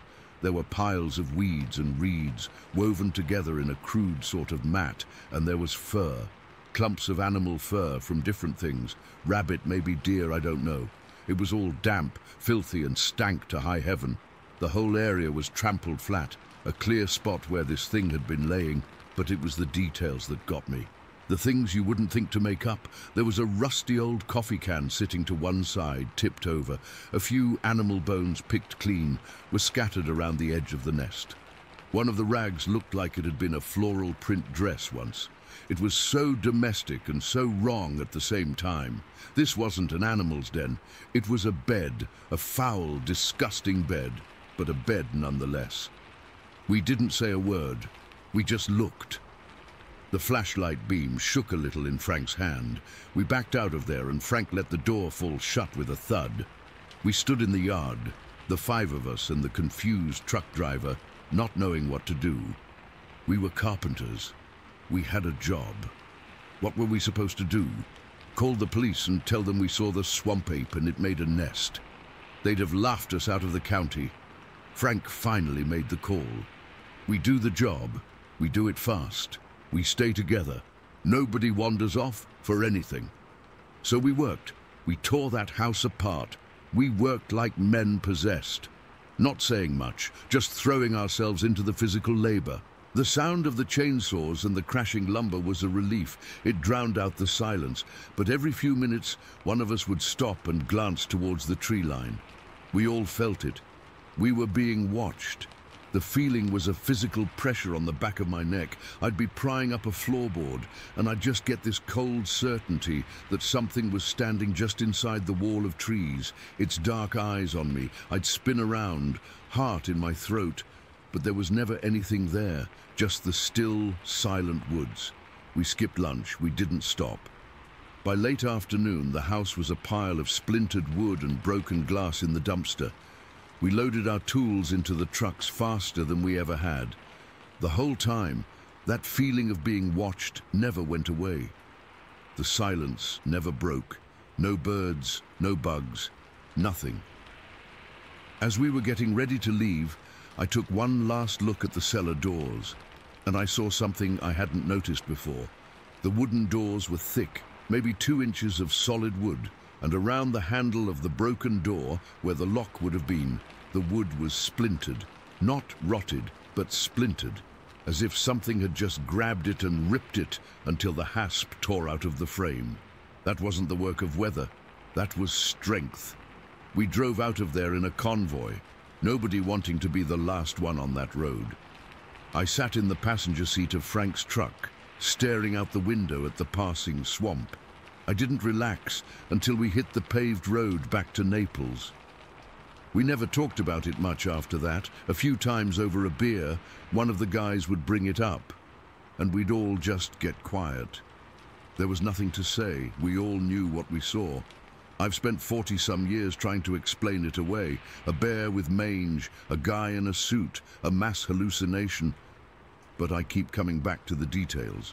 The way it turned its head, the way it heard that truck, the intelligent look in its eyes, the nest with the coffee can and the floral print rag, the splintered cellar door. That thing wasn't just an animal, and it wasn't a man. It was something else, something that knew we were there, that knew we were afraid, and that just went back to its filthy home in the dark. I can still smell it sometimes when the wind blows wrong. I can still feel its eyes on me, and I know, as sure as I know my own name, that it was real. Story 17. Okay, I'll do my best to write this for you. Just so you know, I'm still kind of shaky even thinking about it, and it's been a few years now. But I remember that day like it was yesterday, every single second of it. It was October, back in 2018. My family, my wife, my 2 kids, a boy aged 9 and a girl aged 11, we'd decided we needed to get away, just disconnect. Life had been this constant rush of work, school, soccer practice, screens everywhere. We found this cabin online, way up in northern Idaho. The photos showed it nestled in these huge pines, right by a little creek. Looked perfect, secluded. The listing even bragged about no cell service, no Wi-Fi. We thought that was a selling point. God, we were naive. The first day was actually great, better than great. It was everything we'd wanted. The air was so crisp and clean it almost hurt to breathe in a good way. The cabin was cozy, built from these big dark logs. It had a wood-burning stove that we used for heat and for cooking, and the kids thought that was the coolest thing ever. They were up in this little loft. You could hear them laughing and messing around. We played cards at the big wooden table. We listened to the creek babbling, a sound so constant and gentle it just washed over you. It was quiet, but a good quiet, a peaceful quiet. We went to bed that first night feeling like we'd really done it, you know. We'd found a little slice of the good life. The second day started the same. We went for a short hike. The kids skipped stones in the creek. As the afternoon wore on, it got dark early like it does in the fall up there. The trees are so tall and thick they just block out the sun. That's when I realized we were getting low on firewood. We had a decent pile on the porch, but I wanted to get a bit more to last us through the night. The temperature was dropping fast, so I pulled on my jacket and grabbed the big metal flashlight from the shelf by the door. My wife was starting dinner, and the kids were setting the table. I remember the warm yellow light from the oil lamps inside spilling out onto the porch when I opened the door. I stepped out into the cold. The woods at night are a different world. The daytime sounds, the birds, the squirrels, the creek, they just vanish. It gets replaced by this silence, but not a true silence. It's a heavy, waiting kind of silence. The beam of my flashlight cut a shaky path through the blackness, bouncing off tree trunks and making long, dancing shadows. I headed around the side of the cabin to the main woodpile, my boots crunching on the frozen pine needles. I was stacking a few good-sized logs in my arms when I heard the first crack. It wasn't a small twig snap. It was a loud, sharp crack, like a thick branch being broken over a knee. It came from the tree line, maybe 30, 40 yards away. I froze, my arms full of wood. My heart gave a single hard thump against my ribs. Probably a deer, I told myself. Or an elk. They're big animals. I've been in the woods before. I know the sounds. I shone my light towards the noise. The beam wasn't strong enough to reach that far. It just lit up the first few rows of pines, their trunks looking like prison bars in the dark. I didn't see anything. I stood there for a full minute, barely breathing, just listening. Nothing. The silence was back, thicker than before. I bent down to pick up one more log, and that's when I heard another sound. This one was different. It was a slow, heavy, rhythmic crunching, like something very big was walking, taking its time. Step, pause, step, pause. It was coming from the same direction. My blood went cold. That wasn't a deer. Deer are light and quick. This sounded heavy, deliberate. I straightened up slowly, my arms now feeling weak, the logs suddenly feeling like lead weights. I pointed the flashlight again, my hand trembling so bad the beam jittered all over the trees. And that's when I saw it. Just on the edge of the light, between two big pines, was a shape. A dark, solid shape. It was low to the ground, like it was crouching. I couldn't make out any details. I just remember thinking how impossibly broad it looked. I stood there paralyzed, my brain refusing to process what I was seeing. Then it moved. It didn't jump or startle. It just rose. It uncoiled from that crouch and just kept rising, higher and higher, until it was standing on two legs. My mind screamed, "Bear!" But I knew right then that it wasn't. No bear stands that straight, that tall. And no bear has that kind of proportion. Long, powerful arms, a massive chest, and legs that looked like tree trunks. The flashlight beam caught the fur.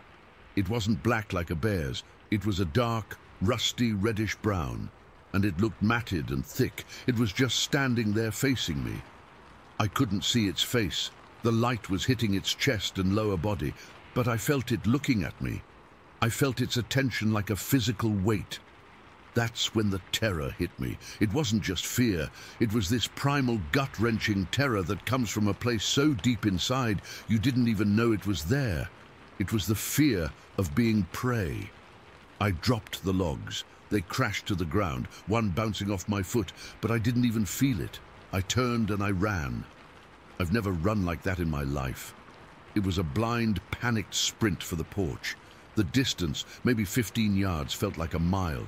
My lungs burned. I could hear my own gasping breaths, and underneath that, I heard another loud crack from the trees, but I didn't look back. I couldn't. I slammed into the front door, my fingers fumbling for the handle. It was locked. I'd locked it out of habit. I was frantically patting my pockets for the key, my heart hammering in my ears, sure that I could feel hot breath on the back of my neck.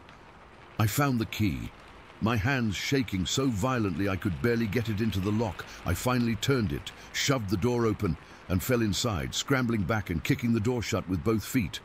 I threw the deadbolt, my whole body trembling. My wife was standing by the stove, a wooden spoon in her hand, her face a mask of confusion. "What's wrong? What happened?" I couldn't get the words out. I just pointed a shaky finger at the door. There's something out there," I finally managed to choke out. The kids had come down from the loft, their faces pale and scared. "Daddy," that's when we heard it, a low, deep grunt from right outside the door. It was a sound I'd never heard before. It wasn't an animal sound, not really. It was guttural, resonant, and it vibrated through the wooden door. Then came the smell. It seeped in through the cracks around the doorframe, a foul, musky odor. It was like a mix of wet dog, rotten meat, and something else, something sour and wild. It was so strong it made my eyes water. We all backed away from the door, huddling together in the middle of the room. Then it hit the cabin. It wasn't a tap or a nudge. It was a full-bodied, powerful slam against the wall. The whole cabin shuddered. The oil lamps flickered, throwing crazy shadows across the room.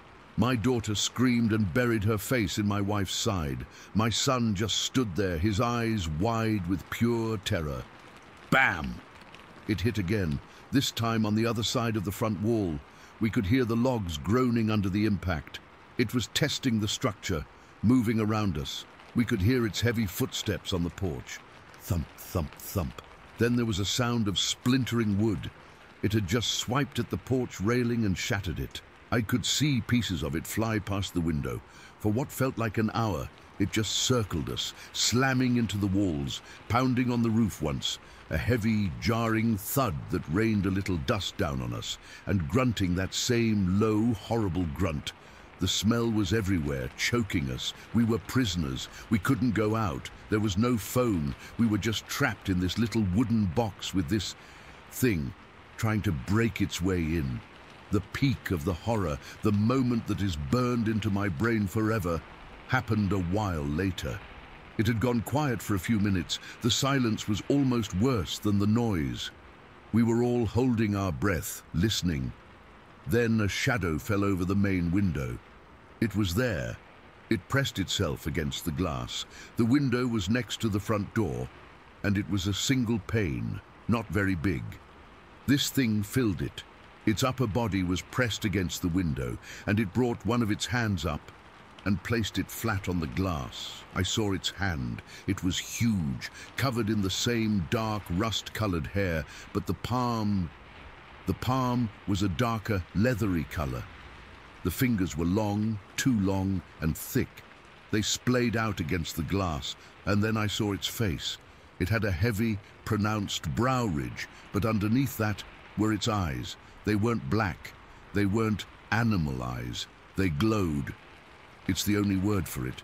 They were a bright, fiery orange, like embers, and they were fixed right on me. There was intelligence there.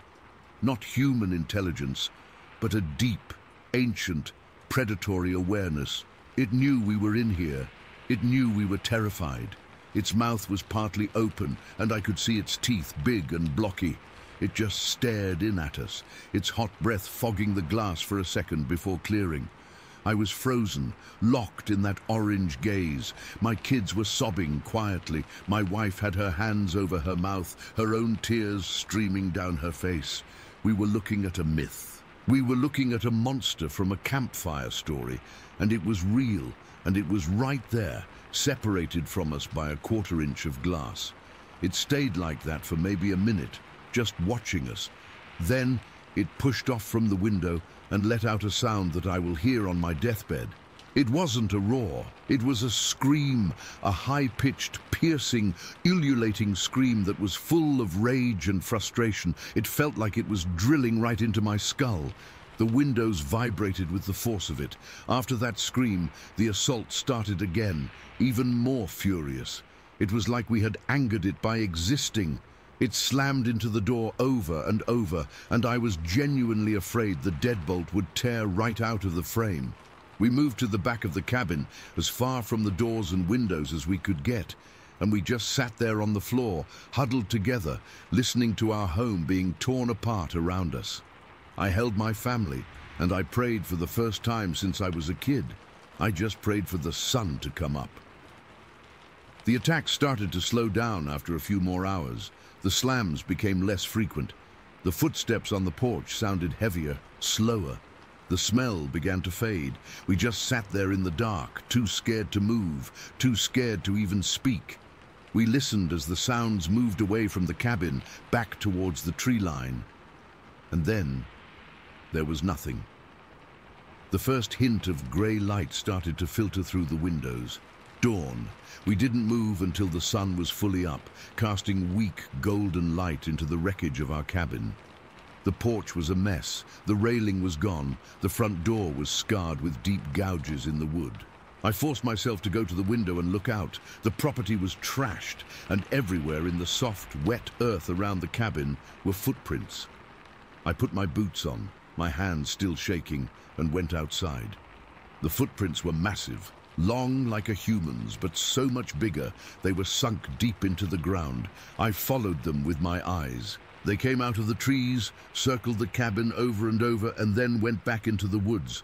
Just seeing them, the physical proof of it, made my stomach turn. We didn't pack. We just threw our stuff into our bags, got in the car, and drove. We didn't say a word for the first hour. We just drove. Later, when I got a cell signal, I called the owner of the cabin. I didn't know what to say. I just started stammering about what happened. There was a long silence on the other end. Then he said, his voice quiet and tired, "Yeah, I was afraid of that. You're not the first. Some of the old-timers round here say there's a big one in that valley. They say he's protective, doesn't like people in his space." He called it a Sasquatch, just said it like it was a fact. Hearing him say that word so calmly after what we lived through, it made it all real in a way that was even more terrifying. We never went back. We never even got our security deposit back. And I didn't care. I still have nightmares. I can't be in the woods anymore, not even a city park if the trees are too thick. That smell. If I ever catch a whiff of anything even close to it, my heart starts to race. I saw it. My family saw it. We lived through a night being hunted by something that shouldn't exist. And the worst part, the part that keeps me up at night, isn't just the size of it, or the strength, or those glowing orange eyes. It's the intelligence I saw in them. It knew what it was doing. It knew we were scared. And for a few hours in the dark, in a cabin in the Idaho wilderness, it wanted us to know that we were in its world, not ours, and we were not welcome. Story 18. All right, I've been sitting on this for a long time, and I guess it's time to just type it out. I don't know what I believe anymore, and I don't really care if people think I'm crazy. I just need to get it out there. This happened to me and my 2 boys. It was a Saturday late in September. The aspen trees were just starting to turn, that brilliant gold against the deep green of the pines. We were up in the mountains, west of Gunnison, at this little beaver pond I'd found years ago. It's a bit of a hike in, but it's always been worth it. Quiet, isolated, the kind of place where you feel like you're the only person left on Earth. We'd gotten an early start, my 2 sons and I. My oldest was 12, my youngest was 9. They were excited, bouncing around in the truck the whole way up the dirt Forest Service road. The air was crisp that morning, the kind of cold that feels clean in your lungs. I remember the smell of pine sap and damp earth. We parked at the usual pull-off, shouldered our day packs and fishing rods, and started the hike in. It's about 1.5 miles, following a little creek that gurgles its way down the mountain. The boys were ahead of me, laughing, throwing rocks into the water, just being kids. I was just happy to be out there with them. We got to the pond around 9 in the morning. The water was like glass, a perfect mirror for the peaks rising around it. The beaver lodge was a dark mound on the far shore. We found our usual spot on a flat, grassy bank, a place where a big old log had fallen into the water, making a perfect bench to sit on. I helped the boys get their lines ready, worms on the hook, the whole simple ritual. The sun was warm on our backs, but the air in the shade still had a bite to it. For a couple of hours it was perfect. We caught a few small brook trout, nothing big, but the boys were thrilled. We just let them go. It was about the being there, not the catching. I was leaning back against the log, watching my youngest try to skip a stone across the pond when it happened. It wasn't a gradual thing. It didn't start quiet and get louder. It just erupted. From the dense timber on the slope across the pond, maybe 200 yards away, this sound tore through the silence. It was a scream, but that word doesn't do it justice. It was a grating, shrieking roar, so loud and raw, it felt like it was vibrating inside my skull. It was deep, guttural, but had this piercing, high-pitched edge to it that made the hair on my arms and neck stand straight up. It wasn't an elk bugle. I've heard plenty of those, the shrill whistles and grunts. This was different. It wasn't a bear's huff or growl.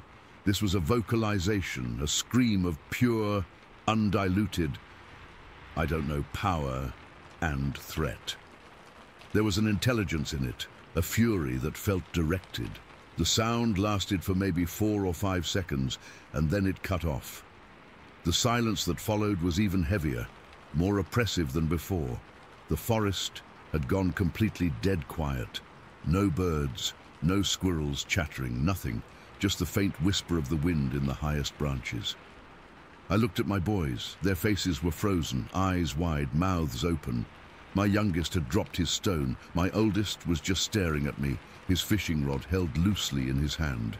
Then it came again, the exact same sound, from the exact same spot.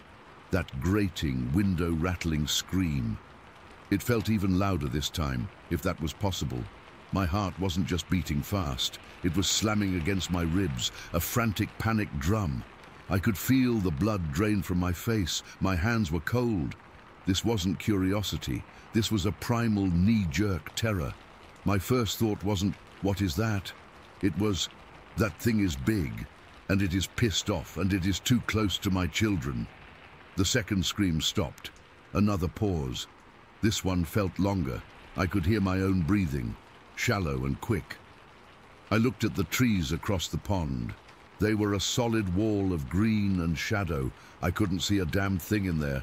My mind was racing, trying to place the sound. Mountain lion? No. Their screams are higher, more like a woman's scream.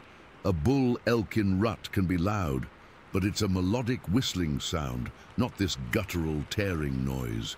This was like if you mixed a gorilla's roar with the scream of a horse being killed and amplified it through a stadium speaker. The volume was just impossible. It echoed off the surrounding ridges, making it seem like it was coming from everywhere at once. Then the third scream ripped through the air. That was the one that did it. That was the one that sealed the decision. There was a cadence to it, a deliberate pattern. It wasn't a random animal noise. It felt like a declaration, a warning, or a challenge. My body was screaming at me to run, but my brain was fighting for control. I was a hunter. I'd spent my whole life in these woods. I'd tracked elk, deer, bear. I knew the sounds. This was none of them. This was something else. And in that moment, with my two boys staring at me, their small faces pale with a fear they'd never known before, I knew I wasn't going to be a hunter. I was going to be a dad. My job was to get them out of there, not to investigate, not to be brave, to leave. "Okay, guys," I said, and my voice was tighter than I wanted it to be. "Reel in your lines. We're going. Right now." They didn't argue. They didn't ask why. They just moved, their little hands fumbling but efficient. They could hear the fear in my voice. I started stuffing our gear into my backpack, not even folding things, just cramming it all in. I kept my head on a swivel, my eyes glued to that tree line. My senses were so heightened I could feel every pine needle under my boots. I could smell my own sweat, sharp and sour. The peaceful pond now felt like a trap, a wide open space with nowhere to hide. We were packed up in less than a minute. I put myself between the boys and the direction of the sound. "Walk fast," I told them.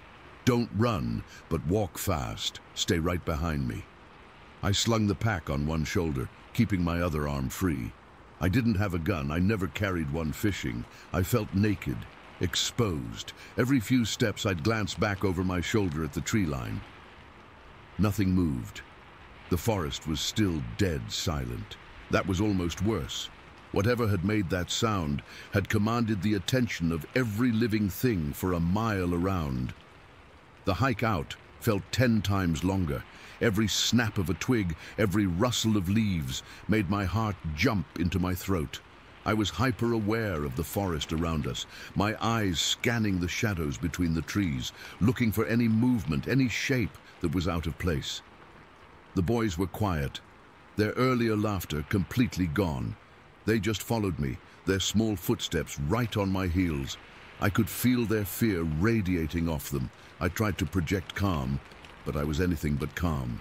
My mind was replaying that sound over and over, the sheer intensity of it, the raw physical power you'd need in your lungs and throat to produce a noise like that. We made it back to the truck. I hustled the boys into the cab, threw the gear in the back, and got in. I locked the doors. It was a stupid, automatic gesture, but it made me feel a fraction safer. I started the engine and got us the hell out of there, driving a little too fast down that bumpy dirt road. Nobody spoke for a long time. We just listened to the hum of the tires and the rush of the wind through the open windows. That night, I couldn't sleep. I lay in bed staring at the ceiling, that scream echoing in my memory. I'm a practical man. I fix things. I understand mechanics and nature. This didn't fit. It bothered me. It gnawed at me.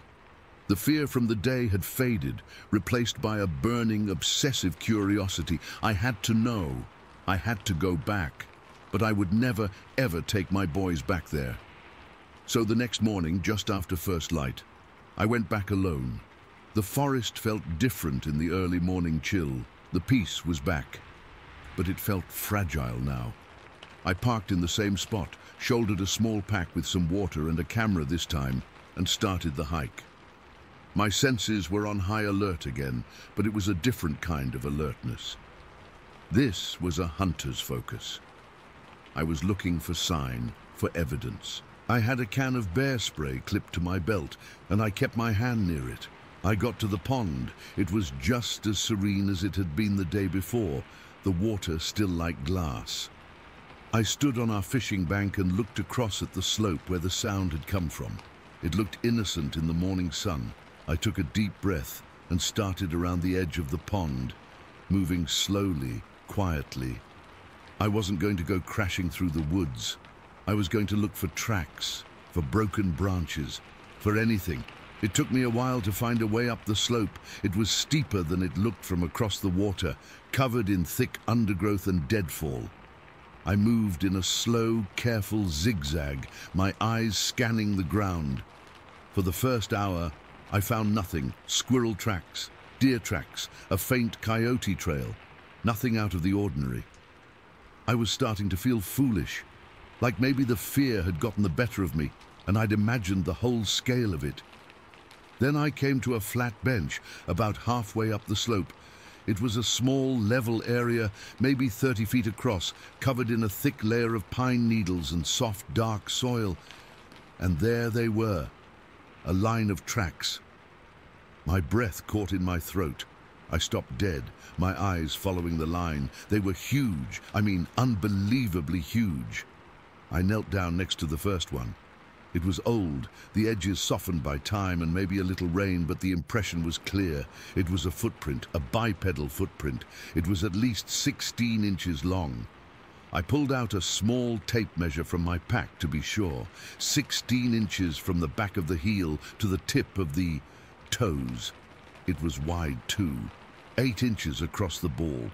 The shape was human-like, but all wrong. The toes seemed splayed, and the whole thing was just massive. I followed the line. There were about 20 of them, maybe a few more, heading in a straight line across this flat bench before disappearing into a jumble of rocks and thicker timber. The stride was long, really long. I paced it out. From the heel of one print to the heel of the next was over 4 feet. Whatever made these was tall and heavy. The impressions were deep, even in the soft ground. I took pictures with my camera, my hands shaking a little. The scale of them just didn't make sense.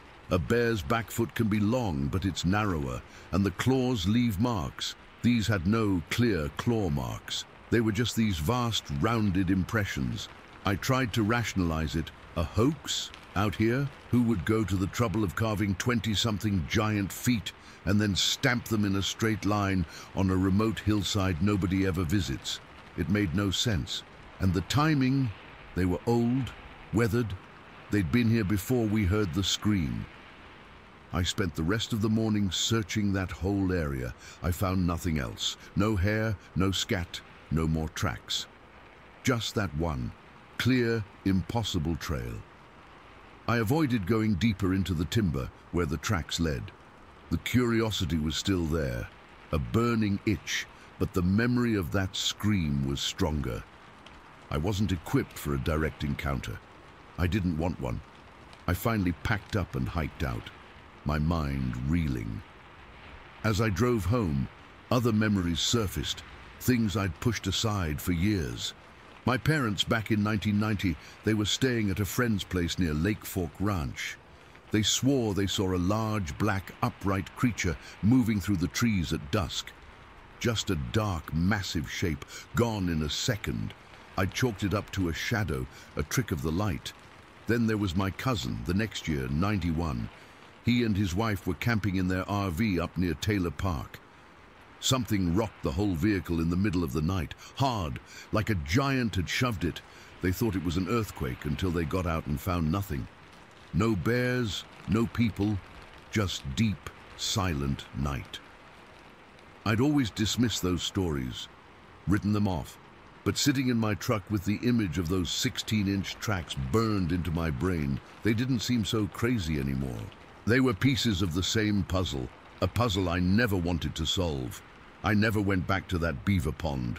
I've taken the boys fishing in other places since then, but I'm always on edge, always listening. I never heard that sound again. I never saw another track, but I know what I heard. I know what I saw. There's something in those mountains, something big, something powerful, and something that doesn't want to be found. And sometimes, when the wind is just right, or the woods get a little too quiet, I can still hear that scream in the back of my mind, and I feel that same cold fear wash over me all over again. I don't know what it was. I don't think I ever will. And maybe that's the most terrifying part of all. Story 19. All right, so I'm just going to type this out because I need to get it off my chest, and maybe someone here will believe me or even have had something similar happen. I'm still pretty shaken up, and it's been on my mind non-stop since it happened. This was just a few days ago, and I haven't been sleeping well since. My hands are kind of trembling as I write this, so bear with me if I ramble a bit, but I'll try to keep it straight. So, my hunting partner and I were up in this remote area near the Canadian border in Washington. We've been going out there for years, mostly to scout for deer or elk, but this time was different. It was cold as hell, like 10 degrees Fahrenheit cold. And there was about 16 inches of snow on the ground, with a fresh layer of powder that made everything look pristine and silent. We were driving slowly down this forest road, one of those old logging routes that's barely maintained, about 40 miles north of where some weird stuff had been reported before. I don't want to get into those other incidents because they're not my story, but let's just say we'd heard whispers, and we were a little on edge already. The truck's heater was cranked up, but the cold still seeped in through the windows. My partner was behind the wheel, and I was in the passenger seat, both of us bundled up in layers. We'd been out since early morning, just cruising, looking for signs of game. The sun had set hours ago, and it was pitch black except for our headlights cutting through the darkness. The snow reflected the light, making everything glow in an eerie way, like we were in some kind of frozen dream. The trees were heavy with snow, and every now and then A branch would crack under the weight, sounding like a gunshot in the silence. We were talking about nothing important, just shooting the shit about work, family, the usual, when I saw something in the headlights. At first I thought it was just animal tracks, maybe a cougar or something, because we'd seen those before. But as we got closer, I leaned forward, squinting. "Hey, slow down," I said to my partner. He eased off the gas, and the truck crept along. The tracks were right in the middle of the road, and they were big. Like, really big. I've seen bear tracks, deer, you name it, but these didn't look right. We pulled over and got out. The cold hit me like a wall, and I zipped my jacket up to my chin. My breath fogged in the air, and the snow crunched under my boots. I remember the silence out there. It was so thick you could almost feel it pressing in on you. No wind, no animals, just this dead quiet. We walked up to the tracks, and I knelt down to get a better look. That's when my stomach started to twist. The prints were human-shaped, like someone had walked barefoot in the snow, but they were massive. I wear size 13 boots, and these were a good 4 inches longer. I held my boot next to one, and it looked tiny in comparison. The stride between them was huge too. We had to take these big leaps just to match the distance between one print and the next. I'm not a small guy. I'm 6 feet tall, and my partner's about the same. But we were struggling to keep up with the spacing. It was like whatever made these was taking steps twice as long as ours. My partner whistled low, his voice shaky. "What the hell is this?" he said. I could hear the unease in his tone, and it made the hairs on my arms stand up. We both started following the tracks, our flashlights sweeping over the snow. The prints followed the road for what felt like forever. Later, we estimated about a mile, and they were so clear, like whatever it was had just walked through without a care. But then they'd occasionally veer off to higher ground, like it was avoiding something or just taking a detour, before coming back to the road. As we walked, I kept feeling this prickling sensation on the back of my neck, like we were being watched. I'd glance over my shoulder into the dark trees, but there was nothing there. Just shadows and snow. The cold was biting, and my fingers were starting to go numb, even through my gloves. We didn't talk much. The only sounds were our footsteps and the occasional rustle of our gear. I remember thinking how stupid this was. We were out in the middle of nowhere, following some weird tracks in the dead of night. But curiosity had us in its grip. The tracks led us off the road and into a denser part of the forest. The snow was deeper here, up to our knees in places, and we had to push through low-hanging branches weighed down with ice. My heart was pounding now, not from exertion, but from this growing dread. The prints were still there, clear as day, and they seemed to be heading toward a creek bottom we knew was up ahead. We'd been here before in warmer months, and the creek is usually just a trickle, but with the snowmelt, it was probably running cold and fast. When we reached the edge of the creek, the tracks stopped, just like that. They led right up to the water's edge, and then nothing. The creek was about 10 feet wide, partially frozen over, with icy water flowing underneath. The banks were steep, covered in snow, and slick with ice. We shined our lights across the water, but there were no tracks on the other side.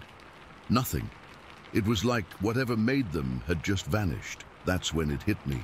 The water was freezing. I mean, it was 10 degrees out, and no human in their right mind would wade through that. You'd get hypothermia in minutes. My partner said it out loud. No one would do this, not in this cold. His voice was tight, and I could see the fear in his eyes.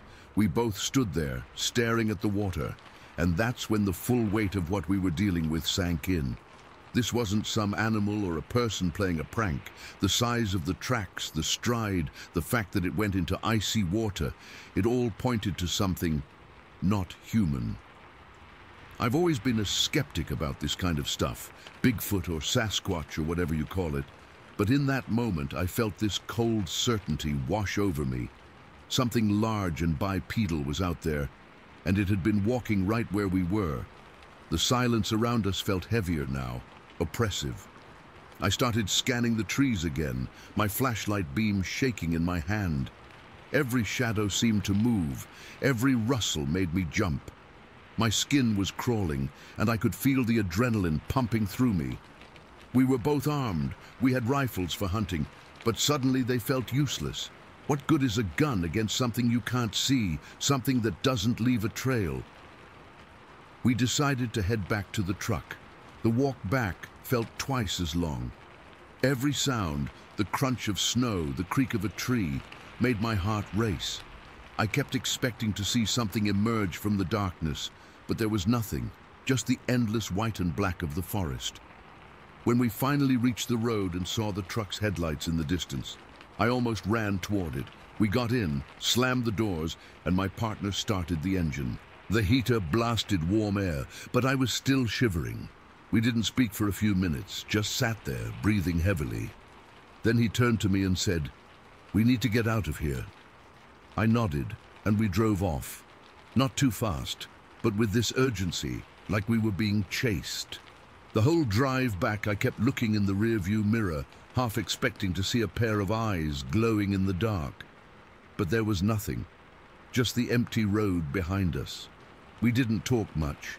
Every now and then, one of us would mutter something like, "What was that?" or "I can't believe it."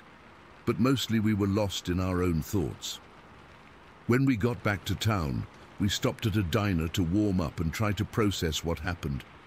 Over coffee, we went over it again and again. The tracks, the size, the stride, the creak, it all added up to something we couldn't explain. I've been hunting and camping my whole life, and I've never seen anything like it. The fear hasn't left me since. Every time I close my eyes, I see those massive prints in the snow, and I feel that icy dread. I don't know what it was, and I probably never will, but I'm convinced it was a Sasquatch. The thought alone keeps me up at night. I keep going over the details, how the tracks were so precise, how they led into water no human would touch, how the silence felt like it was hiding something. It's left me with this unease that I can't shake. I might never go back to that area again, so yeah, that's what happened. I'm still trying to wrap my head around it, and writing this down helps a little. If anyone's had a similar experience, I'd love to hear it. For now, I'm just glad to be inside where it's warm, but part of me is still out there in the snow, following those tracks and wondering what the hell we stumbled upon.